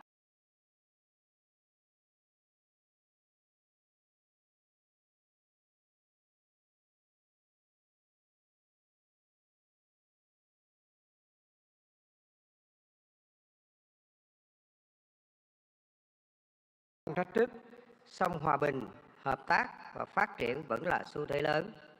Chúng tôi đánh giá cao việc hội nghị lần này tập trung thảo luận những động lực, xu thế phát triển mới, trong đó có kinh tế xanh, kinh tế tuần hoàn, kinh tế số, thành phố thông minh. Đây cũng là những lĩnh vực ưu tiên trong tiến trình phát triển và hội nhập quốc tế của Việt Nam. Để thúc đẩy mạnh mẽ các lĩnh vực nêu trên, hướng tới các mục tiêu phát triển bền vững, chúng tôi cho rằng các chính phủ cần tạo lập khuôn khổ chính sách, pháp lý và môi trường đầu tư kinh doanh thuận lợi, ổn định, minh bạch, công bằng, triển khai các chiến lược, kế hoạch một cách nhất quán. Nguồn vốn từ đầu tư công của chính phủ cần đóng vai trò dẫn dắt, đồng thời khuyến khích mạnh mẽ và thu hút hiệu quả các nguồn lực của khu vực tư nhân và đầu tư nước ngoài. Trong hợp tác quốc tế, cần đưa các lĩnh vực này thành nội dung hợp tác chủ đạo và ưu tiên dành nhiều nguồn lực hơn nữa để hiện thực hóa. Các nước phát triển cần tăng cường hỗ trợ các nước đang phát triển về vốn, chuyển giao công nghệ, kỹ thuật, quản trị hiện đại, đào tạo nguồn nhân lực. Là nền kinh tế phát triển nhanh và năng động, có quy mô lớn thứ 5 thế giới, Ấn Độ hoàn toàn có thể và đang ngày càng phát huy tốt hơn nữa vai trò dẫn dắt trong tiến trình này. Thưa tất cả quý vị, thời gian qua, quan hệ hữu nghị truyền thống và đối tác chiến lược toàn diện giữa Việt Nam và Ấn Độ không ngừng phát triển trên các lĩnh vực. Việt Nam trân trọng cảm ơn và đánh giá cao sự hỗ trợ hiệu quả của Ấn Độ trong đào tạo nguồn nhân lực, phát triển khoa học công nghệ, chuyển đổi năng lượng, chuyển đổi số. Trong thời gian tới, chúng tôi mong muốn đẩy mạnh hơn nữa hợp tác với Ấn Độ nói chung và bang Gujarat nói riêng, nhất là trong các lĩnh vực có thế mạnh của Ấn Độ và phù hợp với ưu tiên phát triển của Việt Nam. Trong đó, nhiều lĩnh vực sẽ được trao đổi tại hội nghị lần này. Là bạn, là đối tác tin cậy và là thành viên tích cực, có trách nhiệm trong cộng đồng quốc tế, Việt Nam luôn hoan nghênh và sẵn sàng tạo một điều kiện thuận lợi nhất để các doanh nghiệp Ấn Độ đầu tư, kinh doanh lâu dài ở Việt Nam. Chúng tôi tin tưởng rằng hợp tác tốt đẹp giữa Việt Nam và Ấn Độ không chỉ mang lại lợi ích cho cộng đồng doanh nghiệp và nhân dân hai nước, mà còn đóng góp tích cực cho hòa bình, hợp tác và phát triển thịnh vượng, bền vững ở khu vực và trên thế giới. Xin chúc Ngài Thủ tướng Modi, các vị lãnh đạo và toàn thể quý vị sức khỏe và hạnh phúc. Chúc hội nghị của chúng ta thành công tốt đẹp. Xin trân trọng cảm ơn.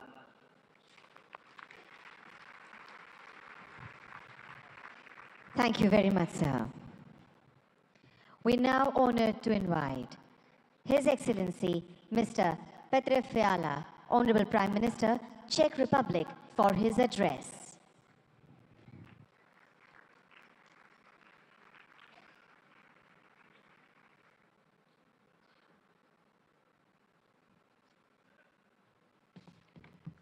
Honorable Prime Minister Modi, Chief Minister Patel, Presidents, Excellencies, ladies and gentlemen.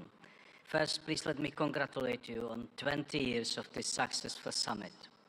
I'm excited to see Gujarat's impressive economic growth and to feel the energy of the largest democracy in the world. Thank you, Chief Minister Patel, for your kind hospitality. It is a real pleasure to be here. Ladies and gentlemen, the topic of this summit is Gateway to the Future. It is a big inspiration. We are at a special point and can choose our future.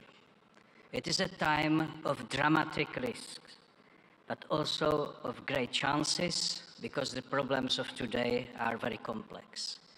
It is not wise to concentrate on only one strategy.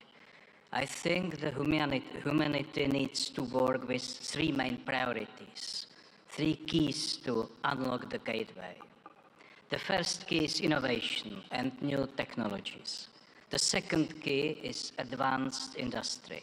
And the third key is applied research, which benefits the public, like in health and medicine. Please let me tell you about the position of the Czech Republic. The first key is innovation and new technologies. My country is quickly moving to a higher value economy. We are changing our education system, and we want stronger accent on STEM subjects. We also support innovation and partnership between universities, research institutions, and private sector. Maybe you know some innovative Czech brands. For example, the software security company Avast or the online ticketing global player Kiwi. My government is mainly interested in long-term strategic investment. This includes AI research, electromobility, and especially semiconductors. They are key for high-tech industries today, from cars to mobile phones.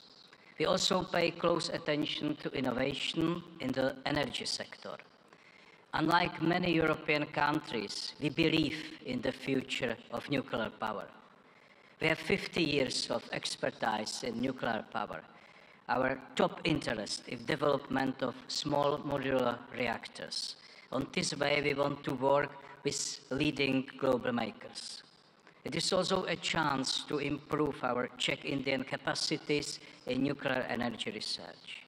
We are very serious about innovation in renewable energy and green digital technologies.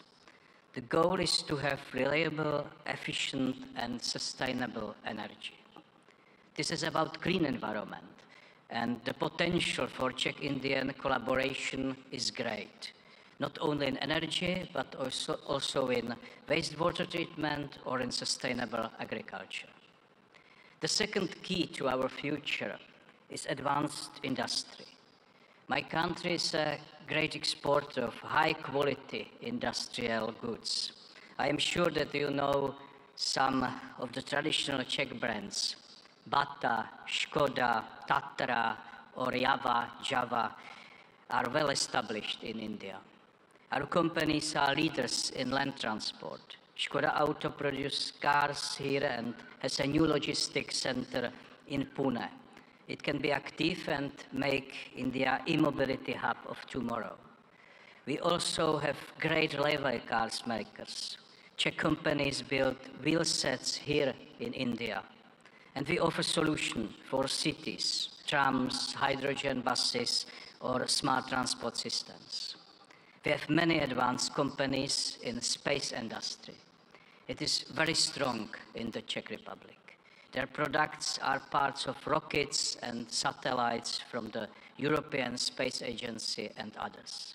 Our aerospace and defense industry is always ready to help our friends in India.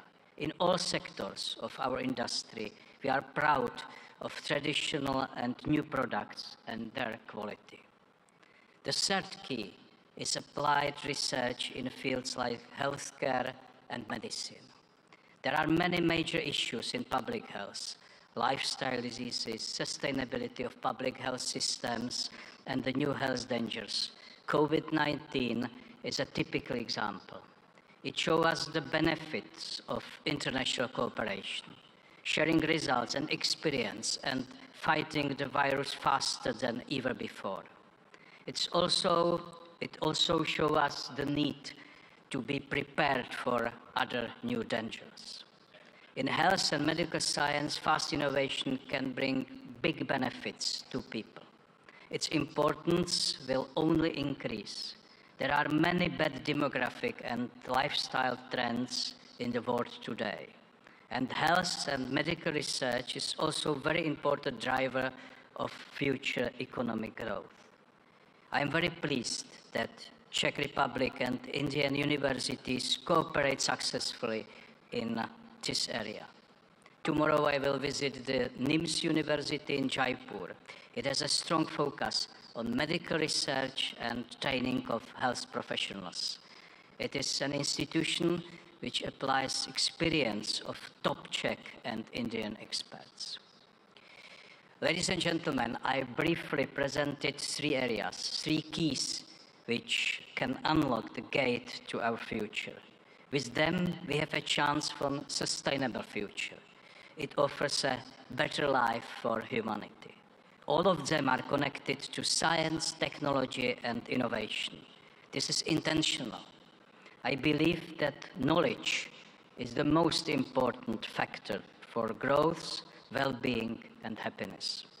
I'm very happy that the partnership between India and the Czech Republic is based on this vision.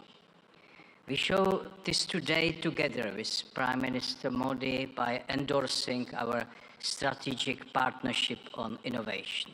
The partnership covers many areas, including science, new technologies, energy, healthcare, or infrastructure.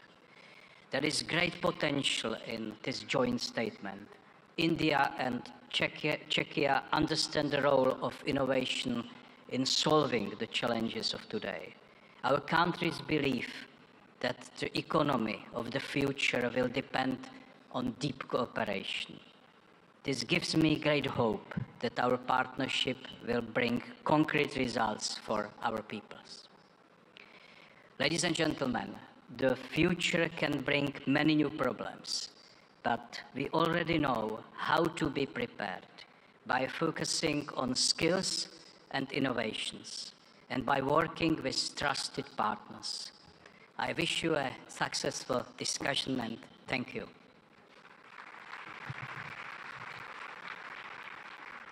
Thank you very much, sir, for your words of appreciation and encouragement. We now feel proud in inviting His Excellency Mr. Philip Nyusi, Honorable President, Mozambique, to deliver his address.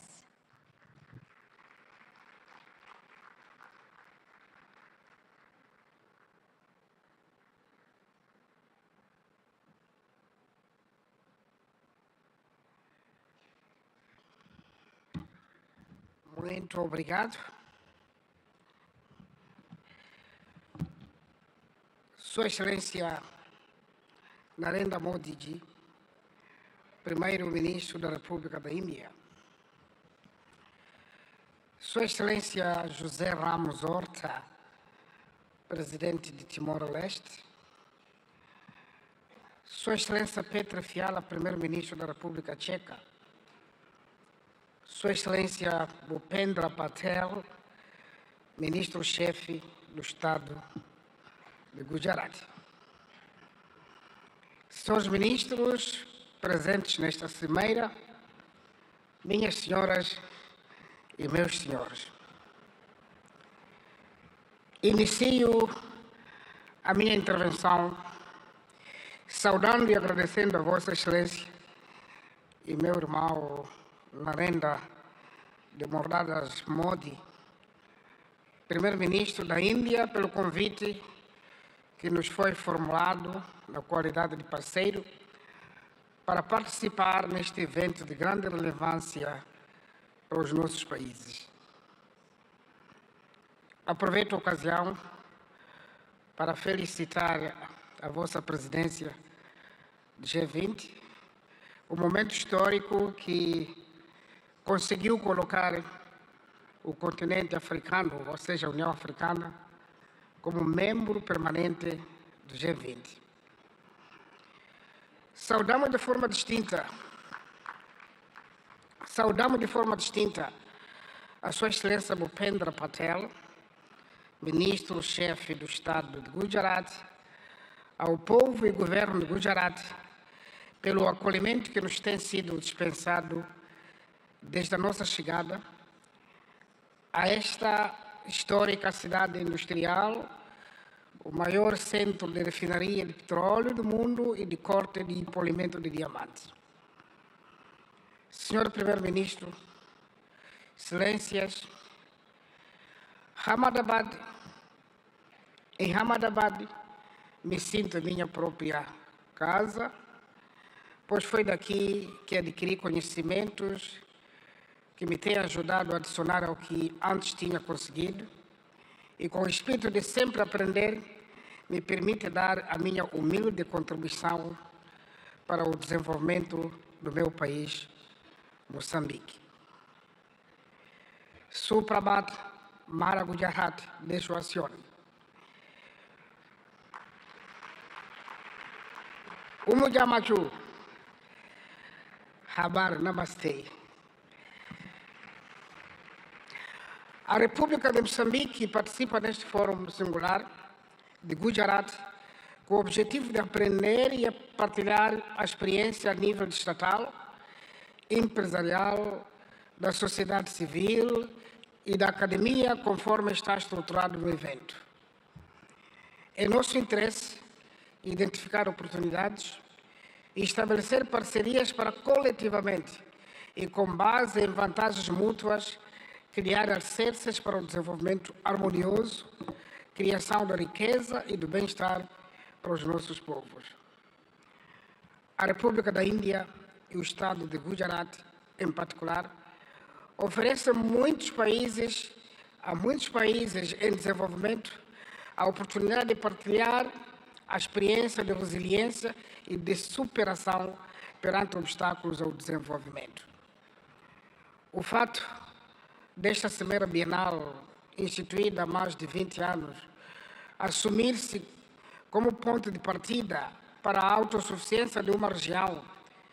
A Cimeira Global de Gujarat tem também a particularidade de encorajar os países e Estados a fazerem uma apresentação sobre as oportunidades de negócio e de investimentos que oferecem. O nosso interesse em aprender da experiência de Gujarat é ainda maior porque acreditamos na estratégia de desenvolvimento baseada na autossuficiência, ou seja, na produção e transformação interna de recursos ao nosso dispor, destinada a autoconsumo e exportação. Por outro lado, os momentos temáticos agendados nesta edição da Cimeira Global de Gujarat abrangem áreas importantes para o fortalecimento da nossa cooperação bilateral. Destacamos a promoção da feira comercial, os temas sobre a transição para a economia verde no âmbito do desenvolvimento econômico sustentável, tecnologia e inovação como motores de crescimento econômico e a questão do financiamento de infraestruturas sustentáveis. Excelências, Moçambique é um país com potencialidades econômicas ainda por explorar. Pois vejamos, possui terras aráveis e rios abundantes, condições propícias para a prática da agricultura industrial, pecuária e pesca. Mantém enormes reservas para o desenvolvimento da indústria extrativa e transformadora. O país dispõe ainda de grandes reservas de areias pesadas, para além de outros minérios de elevado valor comercial, como tais diamantes, pedras preciosas, cobre, ferro, grafite. Aliás, falando do grafite, o CEO da Suzuki falou da produção de baterias. Imediatamente eu convido para produzir em Moçambique, porque grafite está em abundância. Mas também Moçambique possui carvão mineral, e já estamos a exportar para este país em grandes quantidades. Isso só para citar alguns exemplos. O nosso país é também conhecido como detentor de enormes potenciais energéticos, energia hídrica, eólica e solar, e estamos agora a projetar a construção de uma grande barragem hidroelétrica para mais de 1.500 megawatts. Esperamos que pode haver interesse de participar conosco ainda. Isso incluindo também uma das maiores reservas de gás natural do mundo, na bacia do Rovuma. Aliás, sei dizer que 3 empresas maiores deste país são parceiros na exploração do gás em Moçambique. Moçambique oferece igualmente oportunidades para o desenvolvimento de todo tipo de turismo, incluindo o ecoturismo. O nosso país, por ser banhado pelo nosso oceano comum, que é o Oceano Índico, permite que o canal de Moçambique seja a rota comercial estratégica de muitos países, incluindo os países de hinterland da África Austral, cujo acesso ao mar é através de Moçambique. Também desfilou neste pódio o CEO do DP World. Ele pode ser testemunho porque já estão a operar nos portos moçambicanos. Portanto, investir em Moçambique é também tirar benefício das oportunidades econômicas que a sub-região da África Austral, isto é, dos países da SADC, oferece com um mercado de mais de 250 milhões de habitantes. A legislação sobre investimentos em Moçambique oferece um pacote de investimentos de incentivos aos investidores que decidam apostar no país para a produção de bens e serviços que criam oportunidades de emprego para os jovens moçambicanos e concorram para o acréscimo de valor, industrialização e modernização da economia. Neste contexto, para fortalecer a cooperação internacional, através da criação de parcerias produtivas, conducentes a uma rápida aceleração do crescimento econômico global e melhoria das condições de vida das nossas populações, convido mulheres, homens de negócios indianos e de todas as outras partes do mundo aqui presentes a investir em Moçambique numa base de ganhos mútuos. O governo de Moçambique tudo faz e fará de modo a assegurar uma parceria econômica em que todos saiamos a ganhar e juntos contribuamos para um mundo próspero para nós e para as futuras gerações. Termino afirmando que a meta coletiva ficou patente, que é melhorar as condições de vida da humanidade, num ambiente de paz, cooperação, solidariedade e de sustentabilidade em que se respeite e se preserve o planeta Terra, a nossa casa comum. Fazemos votos que desta semeira brotem negócios viáveis em benefício dos nossos países e povos. A todos desejamos melhores venturas e muitos sucessos na criação do progresso e bem-estar comum. Obrigado, parabéns, Primeiro-Ministro Modi. Thank you so much, sir, for your words of praise and your insights on shared journey of development. We would now with pleasure invite His Excellency, Mr. José Ramos Mirta, Honorable President Timor-Leste, to deliver his significant address.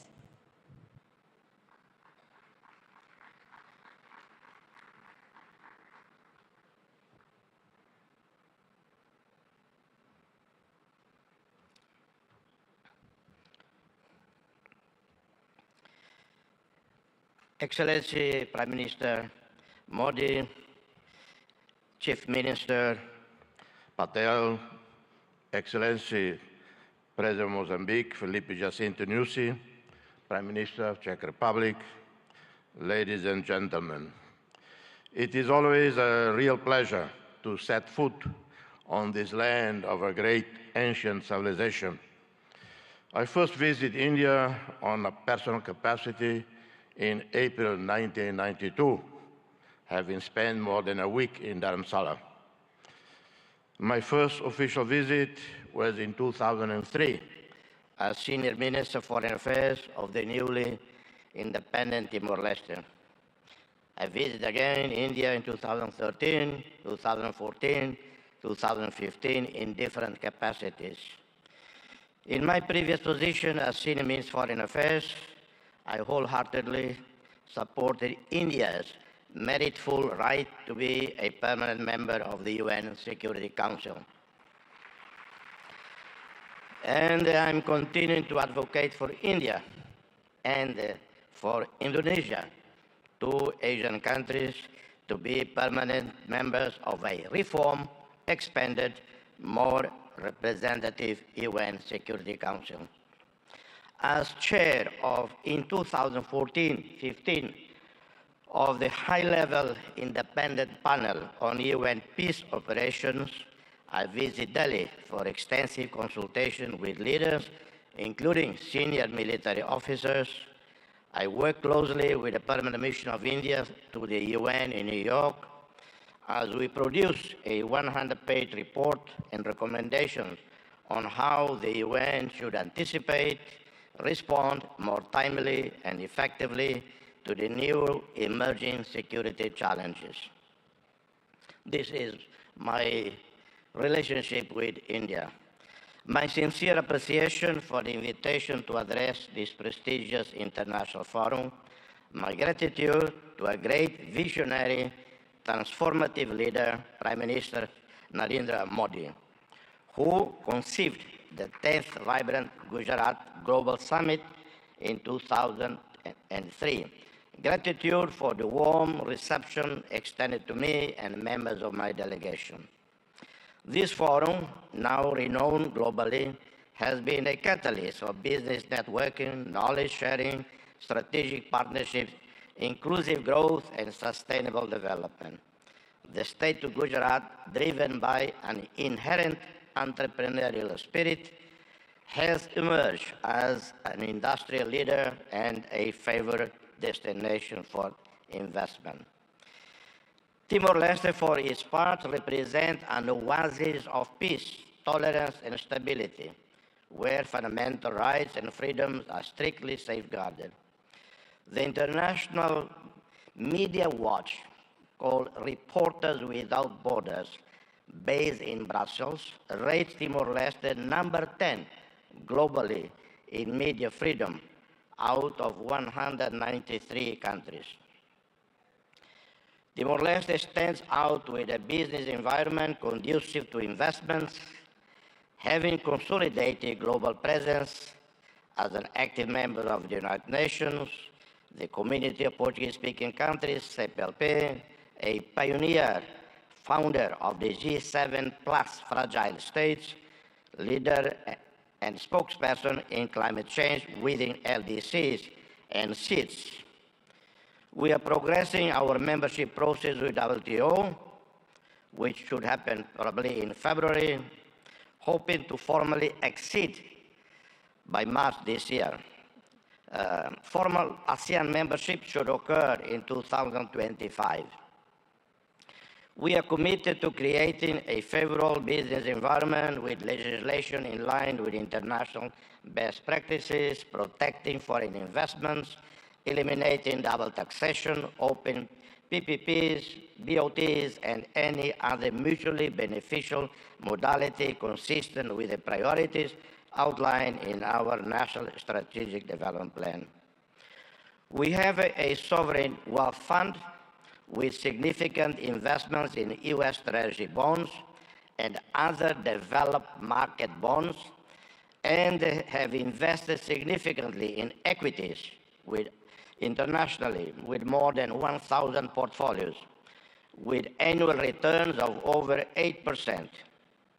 We have zero debt to commercial banks.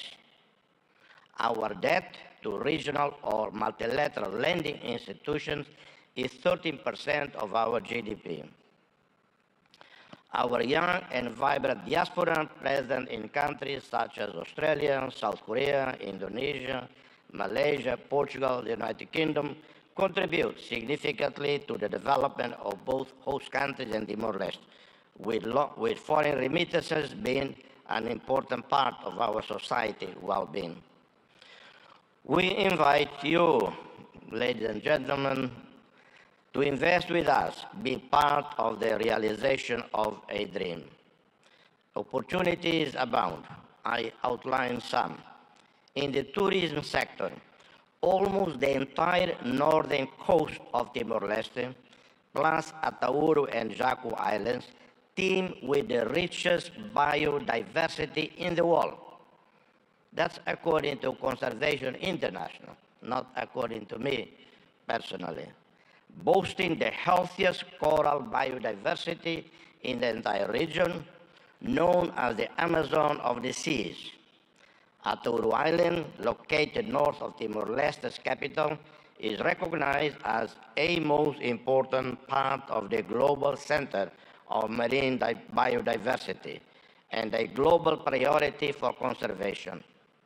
We integrate a region that covers 1.6% of the planet's ocean area, bursting with marine life, home to 76% of all known coral species in the world, and habitat of more than 3,000 species of fish.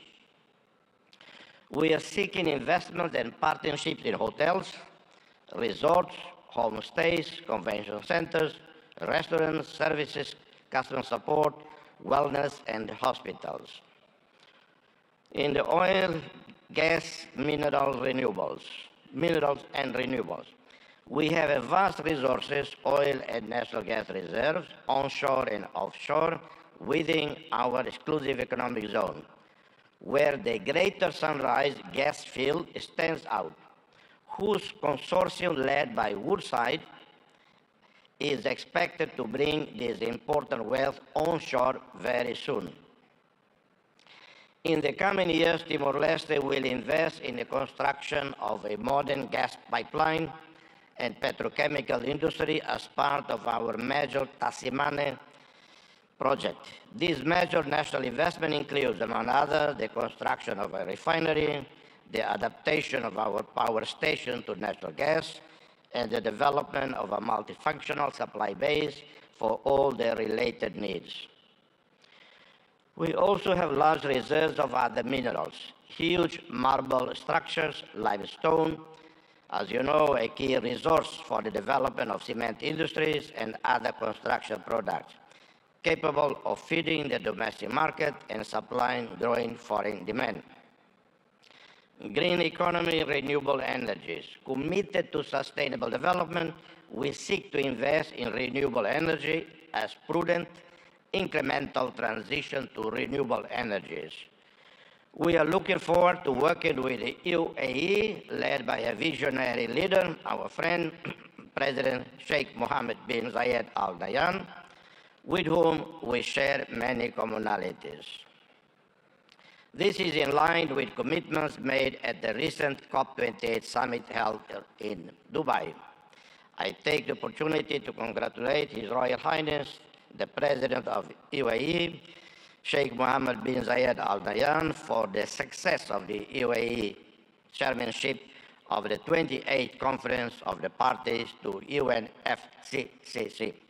We have a great potential for developing solar and wind energy production fields, and some projects are underway with the support of the Asia Development Bank, namely in the municipality of Manatutu, where an initial investment of US $120 million is expected to produce in 25 years of overall return above US $300 million.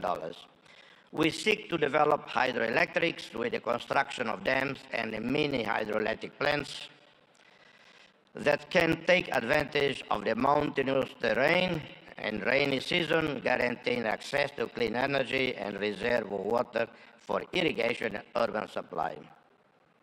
Infrastructure and transport. In the last 15 years, we have seen dramatic improvements in our infrastructure sector.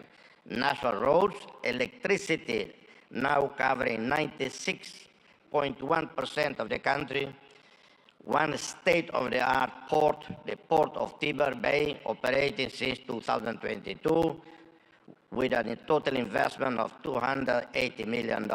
This was a first public-private partnership celebrated between Timor-Leste with the French Bolloré Group and the World Bank. One of the best projects in this sector, it is capable of transforming this port into a hub for connecting people and goods at regional level.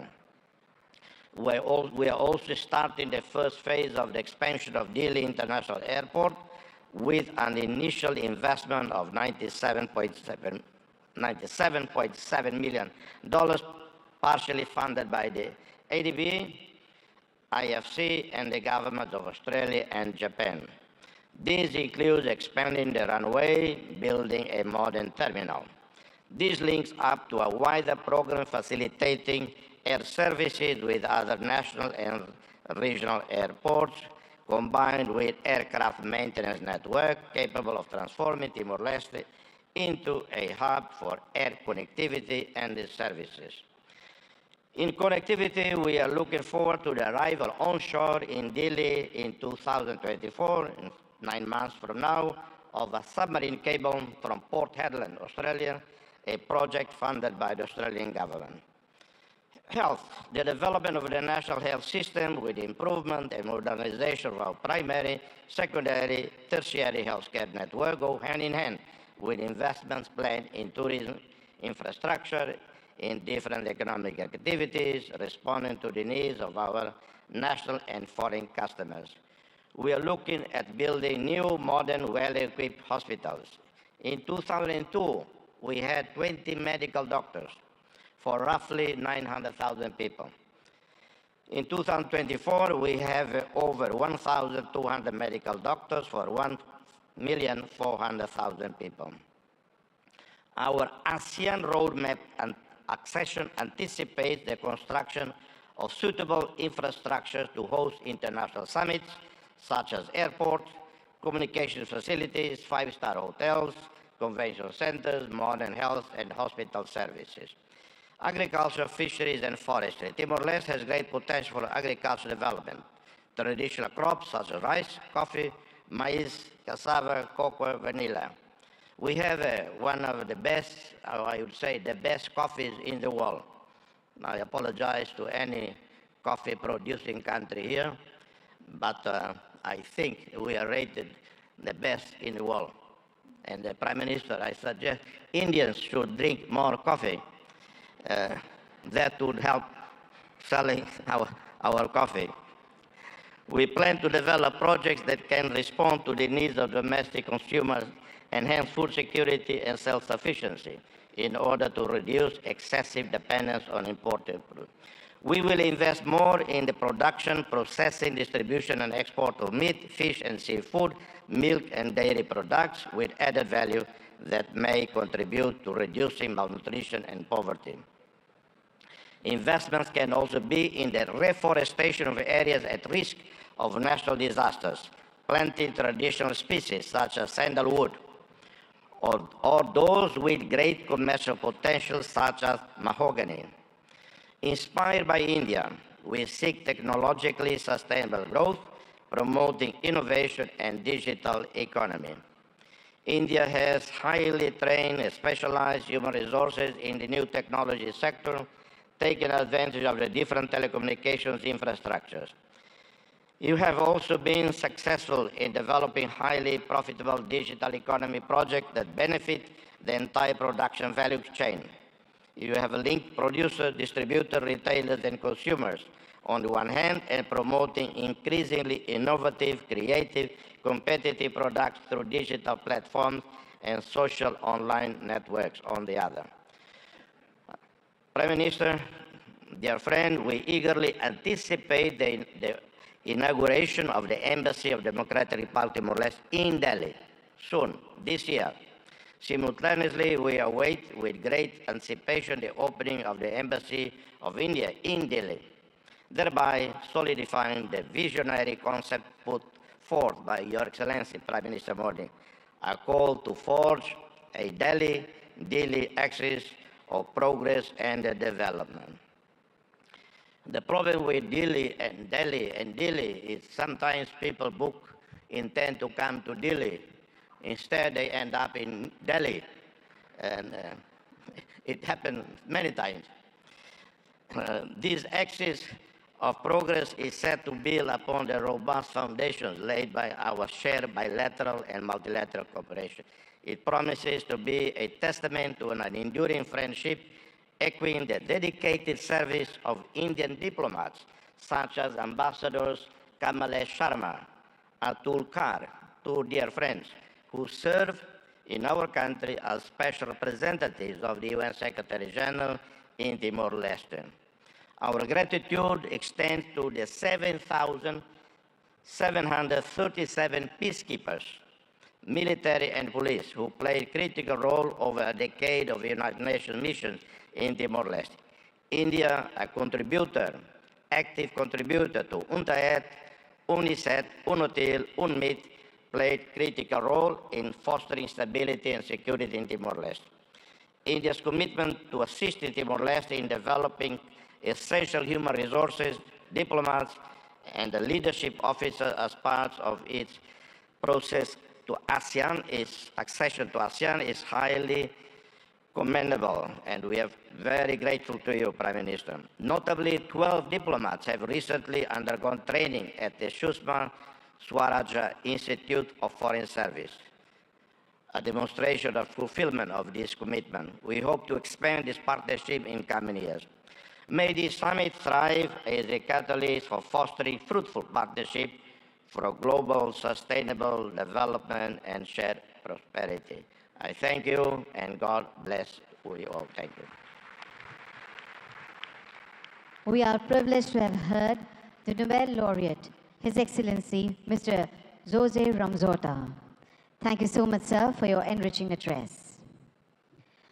Honorable Prime Minister Shri Narendra Modi ji, a global leader rooted in the philosophy of Vasudhaiva Kutumbakam, envisions a sustainable future through initiatives like Viksit Bharat at 2047, aiming for a developed India by 2047 with a 5 trillion economy.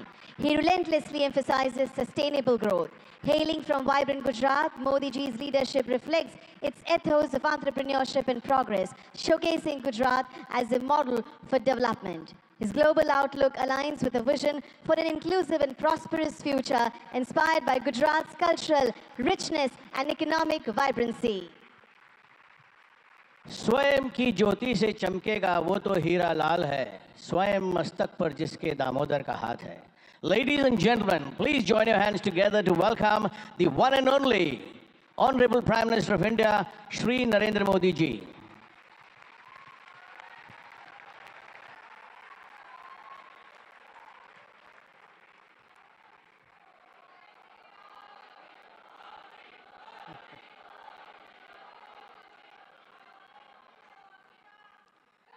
His Excellency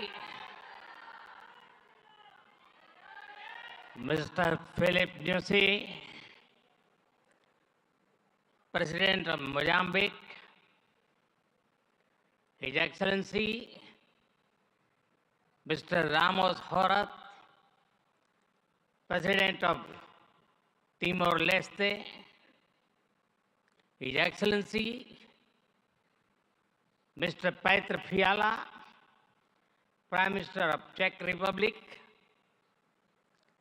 Gujarat के governor Acharya Devvrat जी,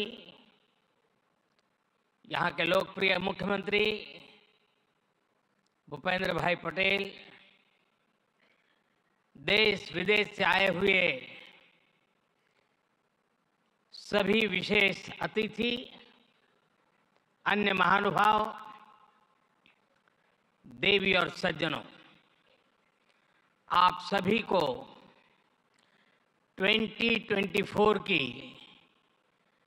अनेक अनेक शुभकामनाएं।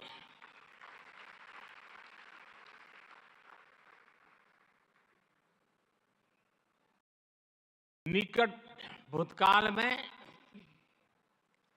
भारत की आजादी के 75 साल पूरे हुए और अब भारत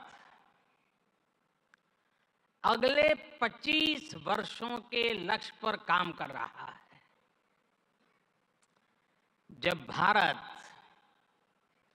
अपनी आजादी के 100 वर्ष मनाएगा, तब तक हमने भारत को विकसित बनाने का लक्ष्य रखा है और इसलिए ये 25 साल का कार्यकाल भारत का अमृतकाल है। ये नए सपने, नए संकल्प और नित्य नूतन सिद्धियों का कार्यकाल है। इस अमृतकाल में ये पहली वाइब्रेंट गुजरात ग्लोबल समिट हो रही है। और इसलिए इसका महत्व और बढ़ गया है। इस समिट में आए 100 से ज्यादा देशों के प्रतिनिधि भारत की इस विकास यात्रा के अहम सहयोगी हैं।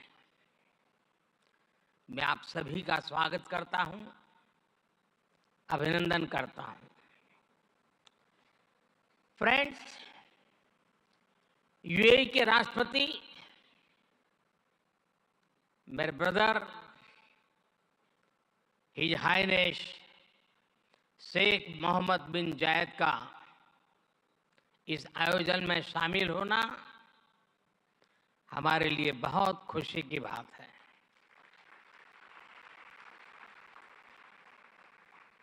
वाइब्रेंट गुजरात में इस समिट में उनका यहाँ चीफ गेस्ट के तौर पर उपस्थित होना भारत और यूएई के दिनों दिन मजबूत होते आत्मीय संबंधों का प्रतीक है। कुछ देर पहले हमने उनके विचार सुने। भारत को लेकर उनका विश्वास, उनका सहयोग बहुत ही गर्मजोशी से भरा हुआ है। जैसा उन्होंने कहा, vibrant Gujarat summit economic development और इन्वेस्टमेंट से जुड़ी जानकारियों और अनुभव साझा करने का ग्लोबल प्लेटफॉर्म बन गई है। इस समिट में भी भारत और यूएई ने फूड पार्क्स के विकास के लिए, रिन्यूएबल एनर्जी के क्षेत्र में सहयोग बढ़ाने के लिए, इनोवेटिव हेल्थ केयर में निवेश के लिए कई महत्वपूर्ण समझौते किए हैं। भारत के पोर्ट इंफ्रास्ट्रक्चर में यूएई की कंपनियों द्वारा कई बिलियन डॉलर के नए निवेश पर सहमति बनी है। यूएई के सॉवरेन वेल्थ फंड द्वारा गिफ्ट सिटी में ऑपरेशन शुरू किए जाएंगे। ट्रांसवर्ल्ड कंपनी यहां एयरक्राफ्ट और शिप लीजिंग एक्टिविटीज भी शुरू करने जा रही है।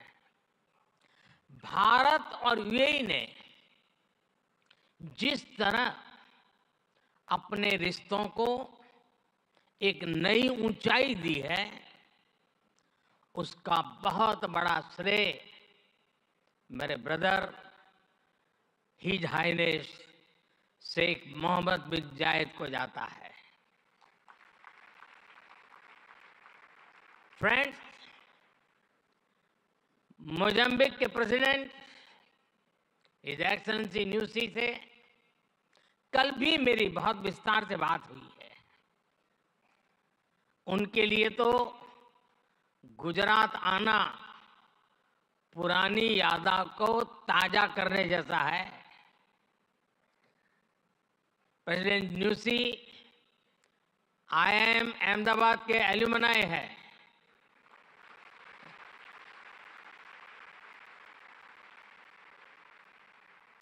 भारत के लिए गर्व की बात है कि हमारी G20 प्रेसिडेंसी में अफ्रीकन यूनियन को स्थायी सदस्यता मिली। प्रेसिडेंट न्यूसी की भारत यात्रा से हमारे संबंधों को तो बल मिला ही है, भारत अफ्रीका के बीच घनिष्ठता और बढ़ी है। साथियों, चेक के प्रधानमंत्री हिज एक्सेलेंसी पैत्र फियाला जी की ये पहली भारत यात्रा इस पद पर है।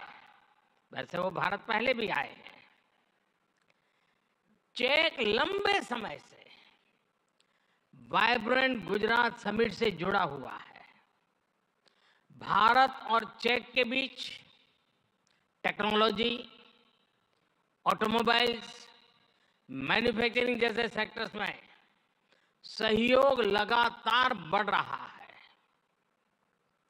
हिज एक्सेलेंसी पैत्र फियाला, मुझे विश्वास है आपकी इस यात्रा से दोनों देशों के संबंध और मजबूत होंगे। हमारे यहाँ कहा जाता है अतिथि देवो भव, और प्रधानमंत्री के रूप में आपकी तो ये पहली भारत विजिट है। उम्मीद है आप बहुत शानदार यादें लेकर यहाँ से जाएंगे। फ्रेंड्स, नोबेल लॉरिएट और तिमोर लेस्ते के राष्ट्रपति हिज एक्सेलेंसी रामोस होर्ता का भी मैं भारत में स्वागत करता हूं। हिज एक्सेलेंसी रामोस होर्ता का गांधीनगर आना और विशेष है। आपने महात्मा गांधी के नॉन वायलेंस के सिद्धांत को अपने देश के स्वातंत्र संग्राम से जोड़ा है। आसियान और इंडो पैसिफिक क्षेत्र में तिमोर लेस्ते के साथ हमारा सहयोग बहुत अहम है। फ्रेंड्स, कुछ समय पहले ही वाइब्रेंट गुजरात ग्लोबल समिट को 20 वर्ष पूरे हुए हैं। बीते 20 वर्षों में इस समिट ने नए आइडियाज को प्लेटफॉर्म दिया है। इसने इन्वेस्टमेंट्स और रिटर्न्स के लिए नए गेटवे बनाए हैं। और अब वाइब्रेंट गुजरात ग्लोबल समिट की इस बार की थीम है गेटवे टू द फ्यूचर। 21वीं सदी की दुनिया का फ्यूचर हमारे साझे प्रयासों से ही उज्जवल बनेगा। भारत ने अपनी G20 प्रेसिडेंसी के दौरान भी ग्लोबल फ्यूचर के लिए एक रोड मैप दिया है। वाइब्रेंट गुजरात ग्लोबल समिट के इस एडिशन में भी इस विजन को और आगे बढ़ा रहे हैं। भारत I2U2 और दूसरे मल्टीलेटरल ऑर्गेनाइजेशन के साथ पार्टनरशिप को लगातार मजबूत कर रहा है। One world, one family, one future का सिद्धांत विश्व कल्याण की अनिवार्य आवश्यकता है। फ्रेंड्स, आज तेजी से बदलते हुए वर्ल्ड ऑर्डर में भारत विश्व मित्र की भूमिका में आगे बढ़ रहा है।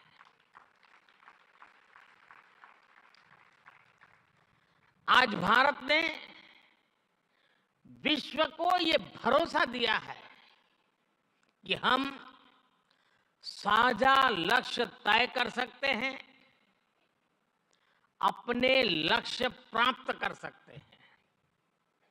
विश्व कल्याण के लिए भारत की प्रतिबद्धता, भारत की निष्ठा, भारत के प्रयास और भारत का परिश्रम आज की दुनिया को ज्यादा सुरक्षित और समृद्ध बना रहा है। The world looks at India as an important pillar of stability, a friend who can be trusted, a partner who believes in people-centric development, a voice that believes in global good, a voice of the global south, an engine of growth in the global economy, a technology hub for finding solutions, a powerhouse of talented youth, and a democracy that delivers.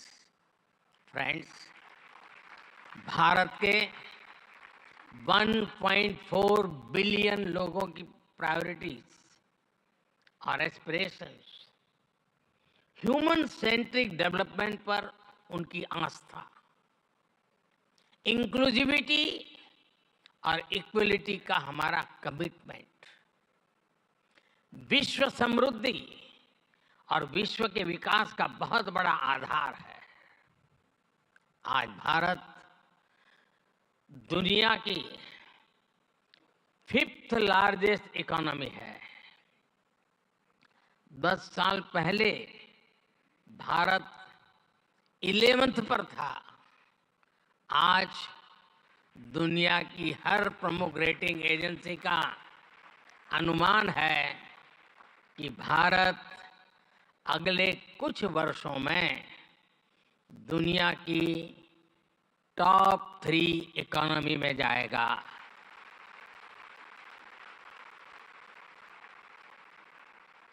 दुनिया के लोग जो analysis करना है करते रहे, मेरी guarantee है कि हो जाएगा।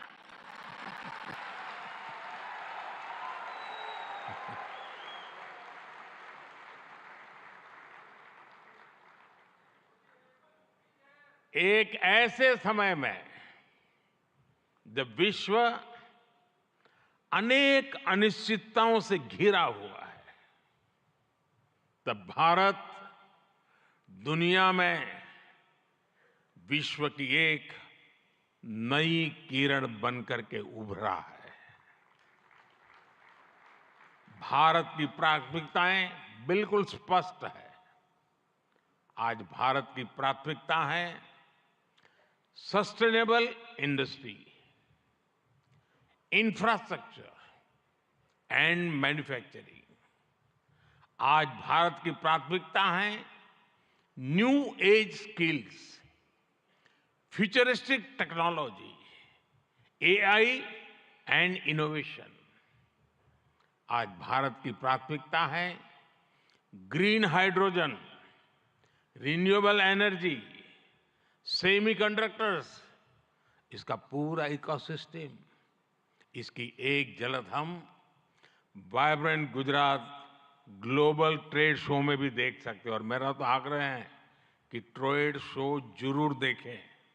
गुजरात के भी स्कूल कॉलेज के विद्यार्थी जरूर जाएं। कल दिन में मैंने हिज एक्सेलेंसी न्यूसी और हिज एक्सेलेंसी रामोस होर्ता जी के साथ इस ट्रेड शो में काफी समय गुजारा है। इस ट्रेड शो में कंपनियों ने world class state of the art technology से बने प्रोडक्ट्स का निदर्शन किया है। E mobility, startups, blue economy, green energy और स्मार्ट इंफ्रास्ट्रक्चर जैसे ट्रेड शो में एक प्रकार से छाए हुए हैं। ये जितने भी सेक्टर्स हैं, इनमें इन्वेस्टमेंट के लिए आपके पास लगातार नए अवसर बन रहे हैं। साथियों, आप सभी वैश्विक परिस्थितियों से भली भांति परिचित है। ऐसे में आज अगर भारत की इकोनॉमी में इतना रेजिलियंस दिख रहा है, अगर आज भारत की ग्रोथ में इतना मोमेंटम दिख रहा है, तो इसके पीछे बड़ी वजह है बीते 10 वर्षों में स्ट्रक्चरल रिफॉर्म्स पर हमारा फोकस। इन रिफॉर्म्स ने भारत की इकोनॉमी की कैपेसिटी, कैपेबिलिटी एंड कॉम्पिटिटिवनेस बढ़ाने का बहुत बड़ा काम किया है। रिकैपिटलाइजेशन और आईबीसी से हमने भारत के बैंकिंग सिस्टम को दुनिया के सबसे मजबूत बैंकिंग सिस्टम में से एक बना दिया है। ईज ऑफ डूइंग बिजनेस पर जोर देते हुए हमने 40,000 से ज्यादा कंपनीज को समाप्त कर दिया है, कंप्लायंसेस को समाप्त कर दिया है।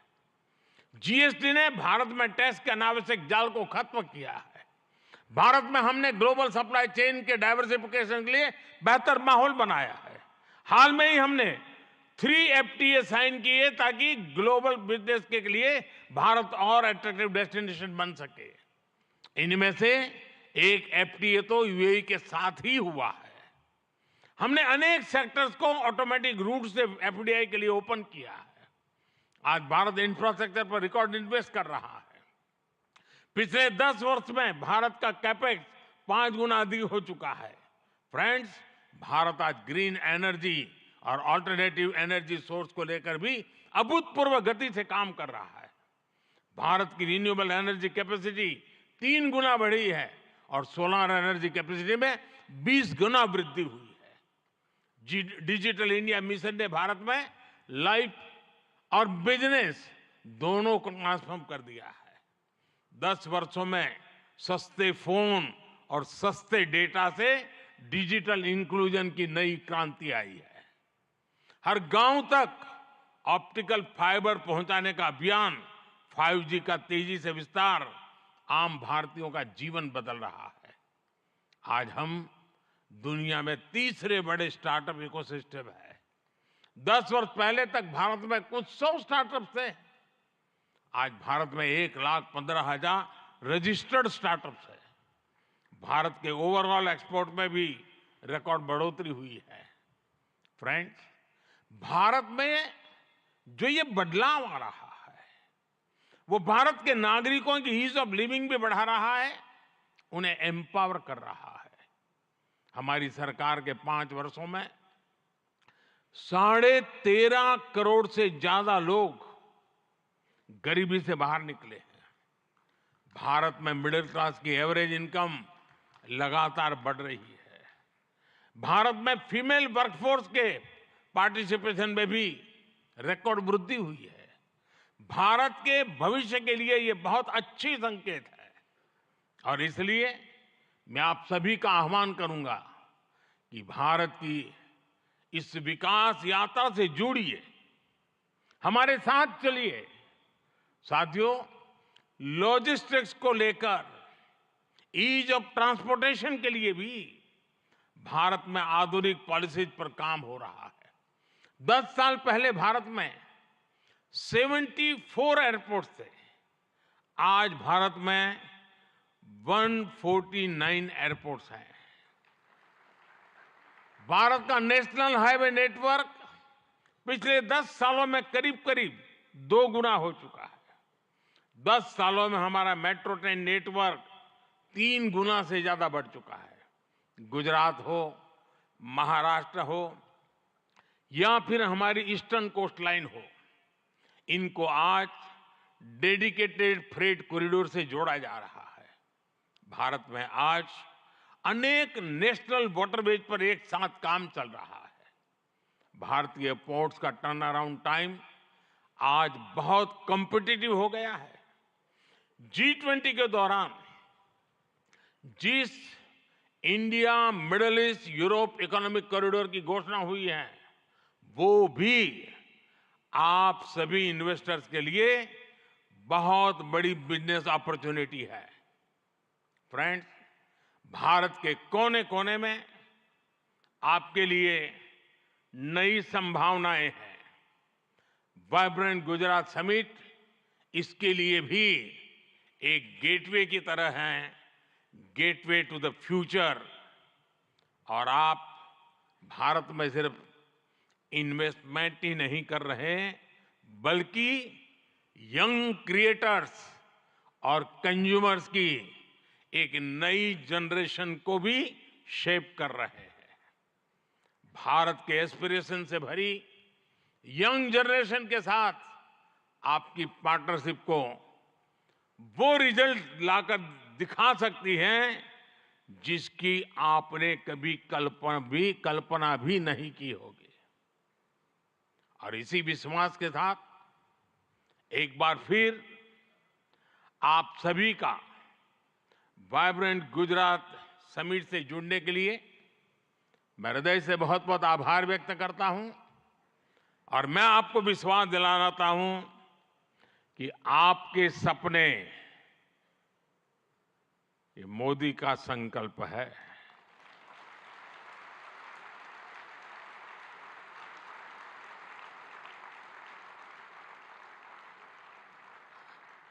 आपके सपने जितने बड़े होंगे, मेरा संकल्प भी उतना ही बड़ा होगा। आइए, सपने देखने के अवसर अनेक हैं, संकल्प पूरा करने का सामर्थ्य भी मौजूद है। बहुत बहुत धन्यवाद। माननीय प्रधानमंत्री महोदय, आपके प्रेरणादायक उद्बोधन और गुजरात की विकास कहानी में सक्रिय रूप से भाग लेने के लिए, सभी को प्रोत्साहित करने के लिए एवं आपकी प्रेरक उपस्थिति के लिए हम भी आपका बहुत बहुत धन्यवाद करते हैं। We extend our heartfelt appreciation for the same. एक बार फिर यहाँ उपस्थित सभी गणमान्य अतिथि एवं समस्त सभागण का हम आभार व्यक्त करते हैं। बहुत बहुत धन्यवाद।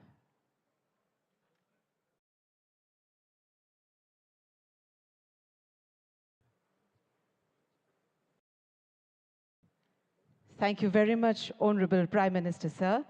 We also extend our heartfelt thanks to His Excellency Sheikh Mohammed bin Zayed Al Nahyan, His Excellency Mr. Jose Ramzorta, His Excellency Mr. Philip Nuzzi, His Excellency Mr. Petre Fiala, and the dignitaries. You will be escorted for the lunch by ushers. So we request you to kindly